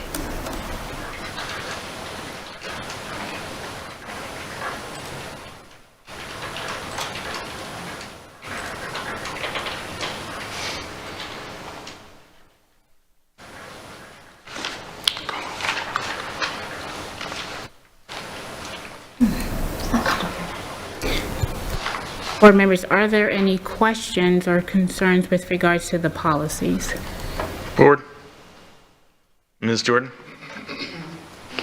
Thank you. It's regarding the policy number 2410.01, mental health and well-being. So, okay. Shall I? Yes, please. Okay, thank you. So, on definitions, and we have that reasonable attempt as well. But again, what happens, and the reason I'm bringing this up because an incident just happened this past week where a child was Baker acted, and everybody witnessed this because it was during the time of drop off at a school. So in light of that, I had multiple parents call to find out what the heck is happening at the school. And from my understanding, the parent did not understand the language. So she was a non-English speaking parent. So when we're saying, are they using the tool that we have in order to reach the parents? Because, and I know this because of the fact that some of my employees, they do not understand what I'm saying. They'll say yes to me unless I literally show them. So I just want to make sure that when we're saying that they're being reached and they're doing everything in order to get them, what are we doing for those parents who do not speak English? So I had an opportunity to speak to Ms. Lori Brooks on this particular issue, and she advised that they utilize individuals at the school site that speaks the language to help translate if needed, and then if they are not, there is nobody available, then they will use the language line. And it's my understanding that a memo was sent to staff with regards to the language line, and that you can use it to be able to communicate with those who do not speak English. Okay, and well, I thank you because I know that I had this discussion with you prior, and then also the mobile crisis response team. And I know we went into this in depth, but to me, I never feel that it's enough depth. The mobile crisis, which is J, the mobile crisis team, which provides immediate intensive assessments. What does that mean, immediate? Because I know for a fact that immediate, if it is 4 o'clock or when school is ending, they may not be anywhere to be found. So how are we're putting this on here? We need to make sure that we're guaranteeing that this will be taking place. So, Ms. Jordan, that will be something to defer to Ms. Brooks. I know she wanted to be here today, but she was not available, so perhaps we can have her for the first reading, or maybe during a one-on-one, we can discuss that a little bit more. Or I don't know if the superintendent may have an answer, actually. No, I was just going to offer the services of our mental health team. I know the mobile crisis response team is available. I think potentially language such as immediate could be something that we would want to consider, whether that word is an appropriate definition for the amount of time specifically they can respond. Because if they are tied up in other places, the response will not be immediate. But I think more importantly, we should qualify it with our staff and bring back a recommendation to the board with a policy change, and we'll make sure we follow up. Thank you. And I'm just bringing this up for that reason. Intervention for C, again, must seek assistance from the mobile crisis response team. Where are you? I'm on C under intervention, number 5, intervention C, and it says must seek assistance from mobile. We have a mobile crisis response team in here a lot, but are they capable of doing what we are saying that they are doing? Because I know for a fact from past experience that this did not happen. And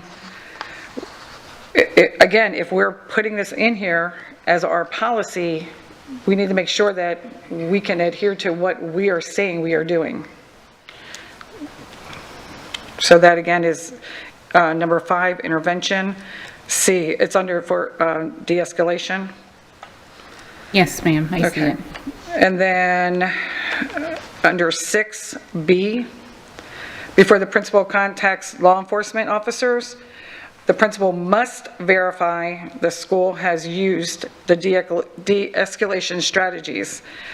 So again, now we're pulling that principal, and we need to make sure that that is exactly what's taking place, that the principal, because it states the principal, is that person that is doing this. And again, that's on number 6B. And I will tell you that site that I seen that they looked up for me when I was at Stoneman Douglas, it showed that our Baker Acts were up for Lee County.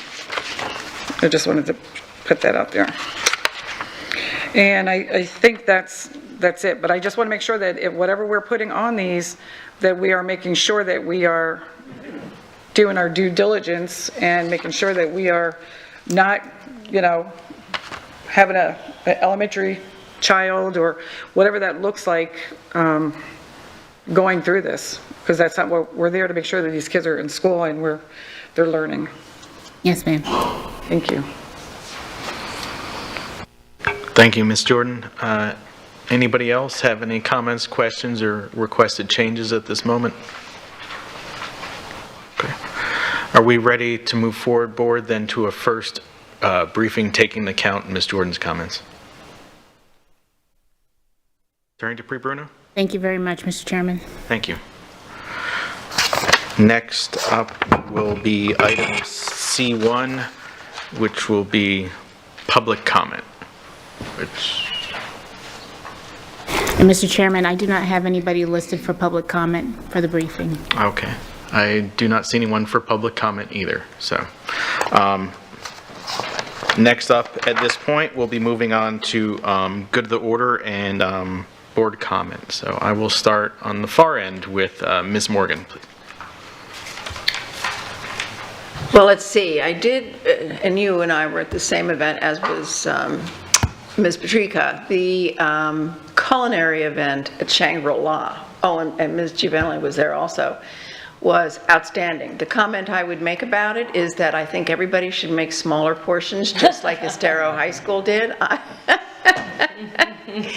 It was terrific for those who did. Oh, and Debbie was there. Yeah. So yeah, it was great to see the kids so involved in what they were doing, and happy to talk about the fact that they had all started at 7 a.m.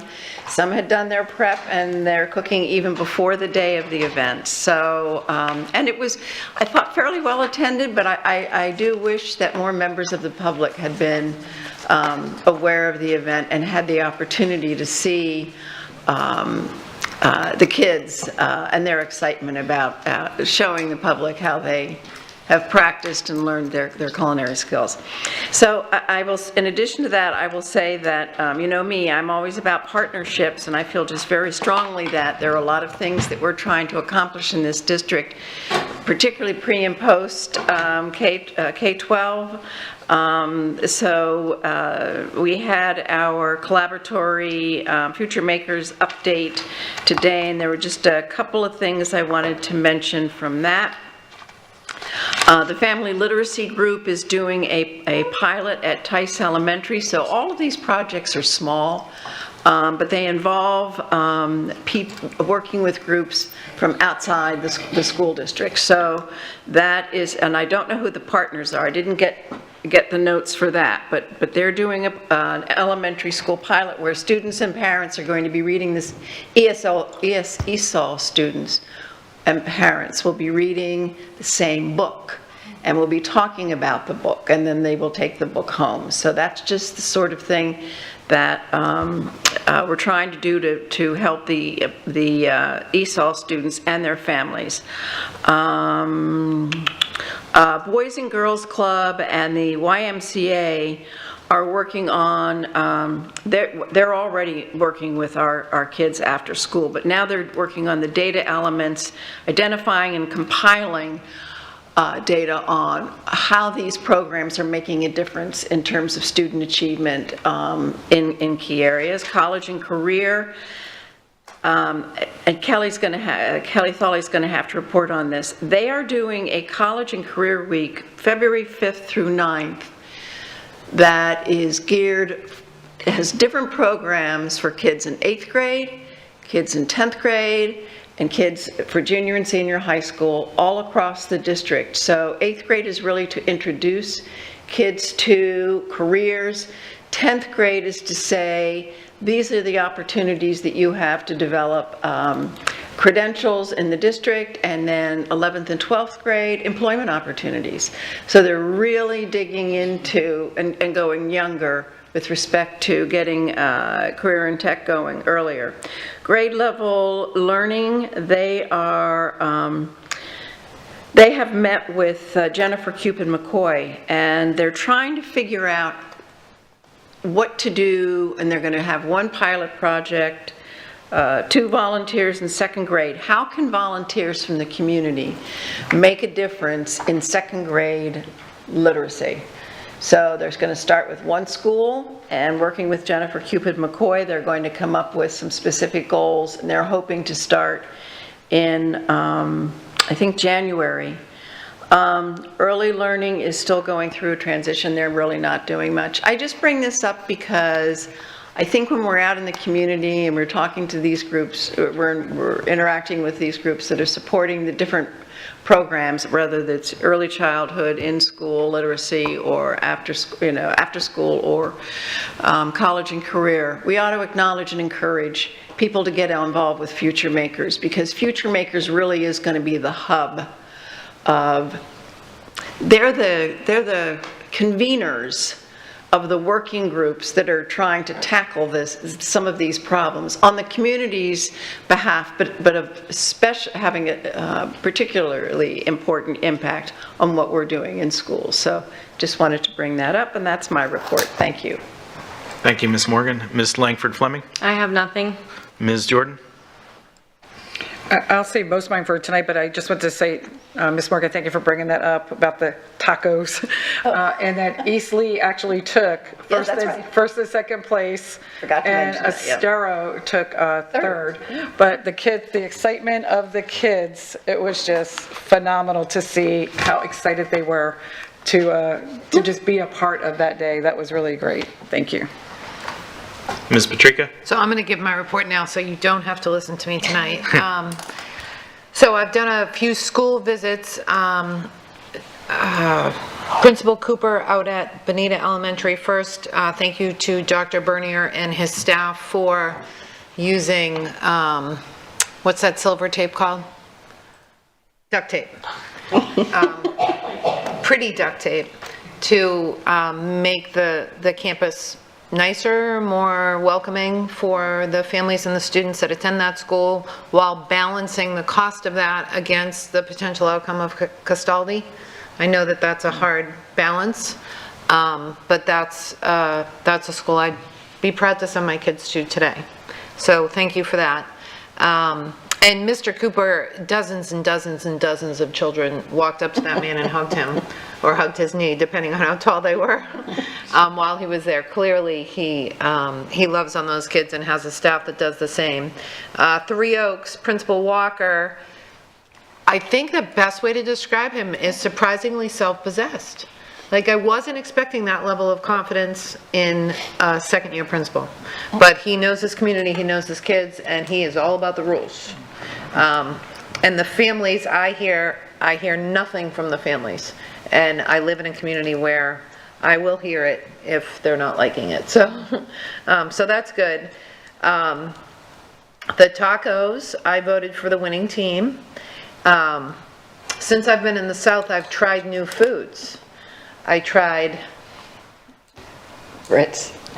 Thank you, shrimp and grits, which I had never had in my whole life until like 2 years ago. I will never eat biscuits and gravy, but apparently I had pork rinds for the first time. You did. Which is a southern, it's not a southern food, but it's very popular in the South.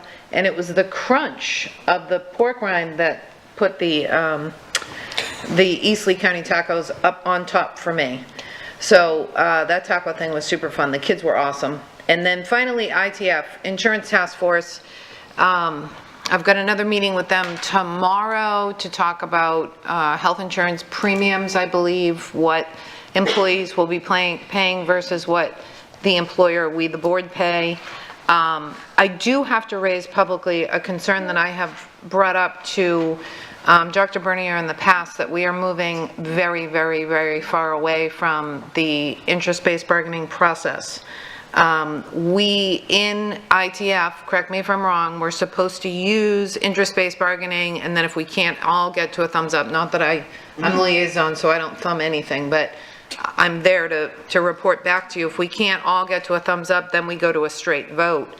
We were pretty quickly out of the gate, and when I say we, I don't necessarily mean the administration, but we were pretty quickly moving away from the interest-based bargaining process. If we want to do traditional bargaining in this district, that's fine, but I don't know that we can enter into another negotiation process without a refresher for all sides as to what interest-based bargaining means, what the expectations are, and then some real guardrails as to what's going to happen if if either side moves away from interest-based bargaining, because it's a different approach. Traditional bargaining is a completely different approach, and I believe that one side or the other is at a disadvantage if we're not both engaged in interest-based bargaining. Am I making sense?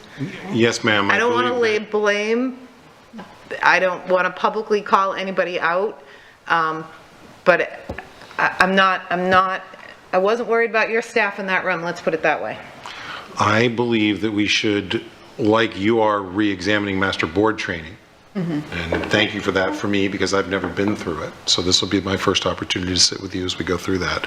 I think it's important to refresh and continue to develop skills. So if you believe that a refresh regarding one interest-based bargaining is, but remember there is one in between, or actually one slightly above as well, depending on who you speak to. There's the traditional style, but there's also collaborative bargaining.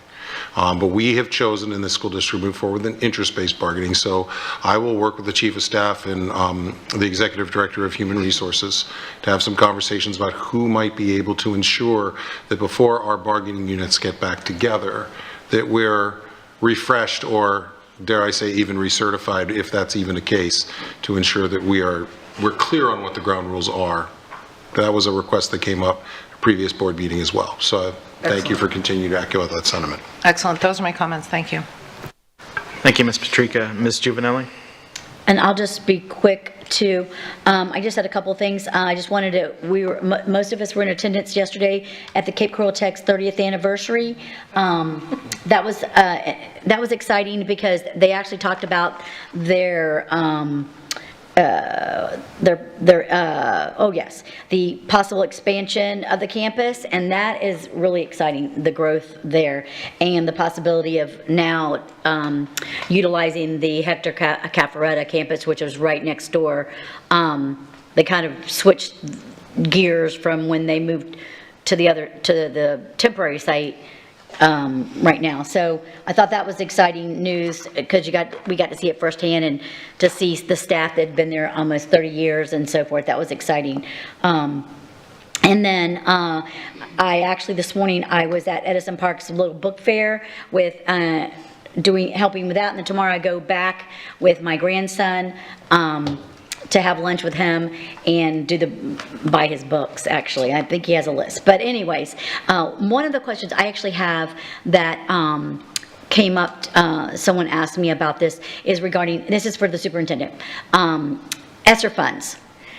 Because we know what the future is not sustainable for the ESSER funds. So what actually is the plan? I was curious on how many positions was created for the ESSER fund, with ESSER funds, at 100% and then 50%, and then how does that impact those teachers, or actually employees, really? And you don't have to answer this right away, but I am curious, because I'm just trying to think, how are you going to sustain this with the factor of next year's, what are these teachers expecting, their, expectations, and what they'll be doing. Will their positions change, and then how does that impact the students? Because I don't know how many actually were created with the ESSER funds positions for that, but I mean, what happens to those positions, and where, so I have a lot of questions surrounding that, and I can put it in an email, but I just thought I would ask, because I think you might give me more information than I even know, or understand. But The timeliness of this request is once again dead on. You asked about a month and a half ago for us to prepare an ESSER presentation. That presentation is scheduled for a workshop in November. It will give you the entire overview of the 3 phases of ESSER, how we utilize those monies, the number of people that, or the number of positions that are there. I can assure you that before this school year started, those individuals funded by ESSER dollars completely were notified that they were grant-funded position and the grant funding would run out. We are, based upon a conversation at Cabinet, we expect that we're going to take an additional action to re-inform those people in January so that they're 100% sure that they need to be looking either for a district position, because we are not going to be able to necessarily save all of those positions that ESSER had paid for. However, let's keep in mind, ESSER funded a lot of positions, but we are not able to fill all of those positions. So you'll also see some figures which we asked to go back and make sure that they're correct, so I'm not going to repeat them here, but we asked them to go back and make sure that those figures are correct for the cost if we were to absorb all of those employees, what it would take out of our general fund and other funding in order to do that. So Great. Well, the presentation is on the way. Okay, great. Well, I will wait for that briefing, then you don't have to, you answered pretty much, so I'll wait for that. So that was good. Thank you so much. That's it. Thank you. Thank you, Ms. Giovanelli. I'll split my comments between now and tonight. First, I went last week to my Drug-Free League Coalition meeting. I wanted to thank Dr. Bernier and Dr. Tomaszewski for helping out, trying to get some participation in one of the plays that they end up doing for the Drug House Odyssey, so I appreciate that. So, and I'll also be asking about in my motion tonight for Red Ribbon Week. I'll be discussing that later tonight. I also went to CSI I had last week, and that was a really fun one because it was kind of an overview of the data, and Dr. Savage did a great job. It was kind of a lot like a retreat. He put up the data in different places and some of the principles and had them go around and mark with different colored stickers. Just so it reminded me a little bit of our process, actually. So kind of, and what their priorities of stuff they'd like to look at. So that was fascinating. So looking back in some of my CSI notes, the top vote getter was retention. I know they looked at, assuming I can read my own handwriting, I apologize, KPI 5.1 and 5.2, I believe, but I'll ask Dr. Savage later to follow up on that. But there were some great discussions, just, looking at, I mean, everything from teacher turnover to block scheduling versus current scheduling, coaching mentorship opportunities. So it was a really, really interesting discussion. I really appreciate just being able to sit back and listen to all the people in that one. That was probably one of my best CSI ones so far. So last thing, I want to thank Dr. Bernier and especially Dr. Cupid McCoy out there. I was able to take some time last week with the academic services team and go around, so I have a lot of people to thank. Thank you first off to student services team, to the ESOL team, to the accountability team, the athletics team, professional development team, principal supervisors team, curriculum team, grant and charter schools team, adult and career education team, student enrollment team, and ESE team. Sorry, I had to make sure I got to all those. But it was a very fascinating look and understanding what's going on in this district. And we have some fantastic people, and I really just got to sit back and listen to what's going on. So I really appreciate that. And thank you, Dr. Bernier and Dr. Cupid McCoy for setting that up. So that's all my comments at the moment. Dr. Bernier? None at this time, sir. Okay. Attorney Dupree Bruno. No comment. Thank you, Mr. Chair. Okay, thank you. We will have a student performance at 5:45 p.m. followed by our action meeting at 6 o'clock. Seeing no other business come before this board, this meeting is adjourned at 4:25. Thank you, everyone.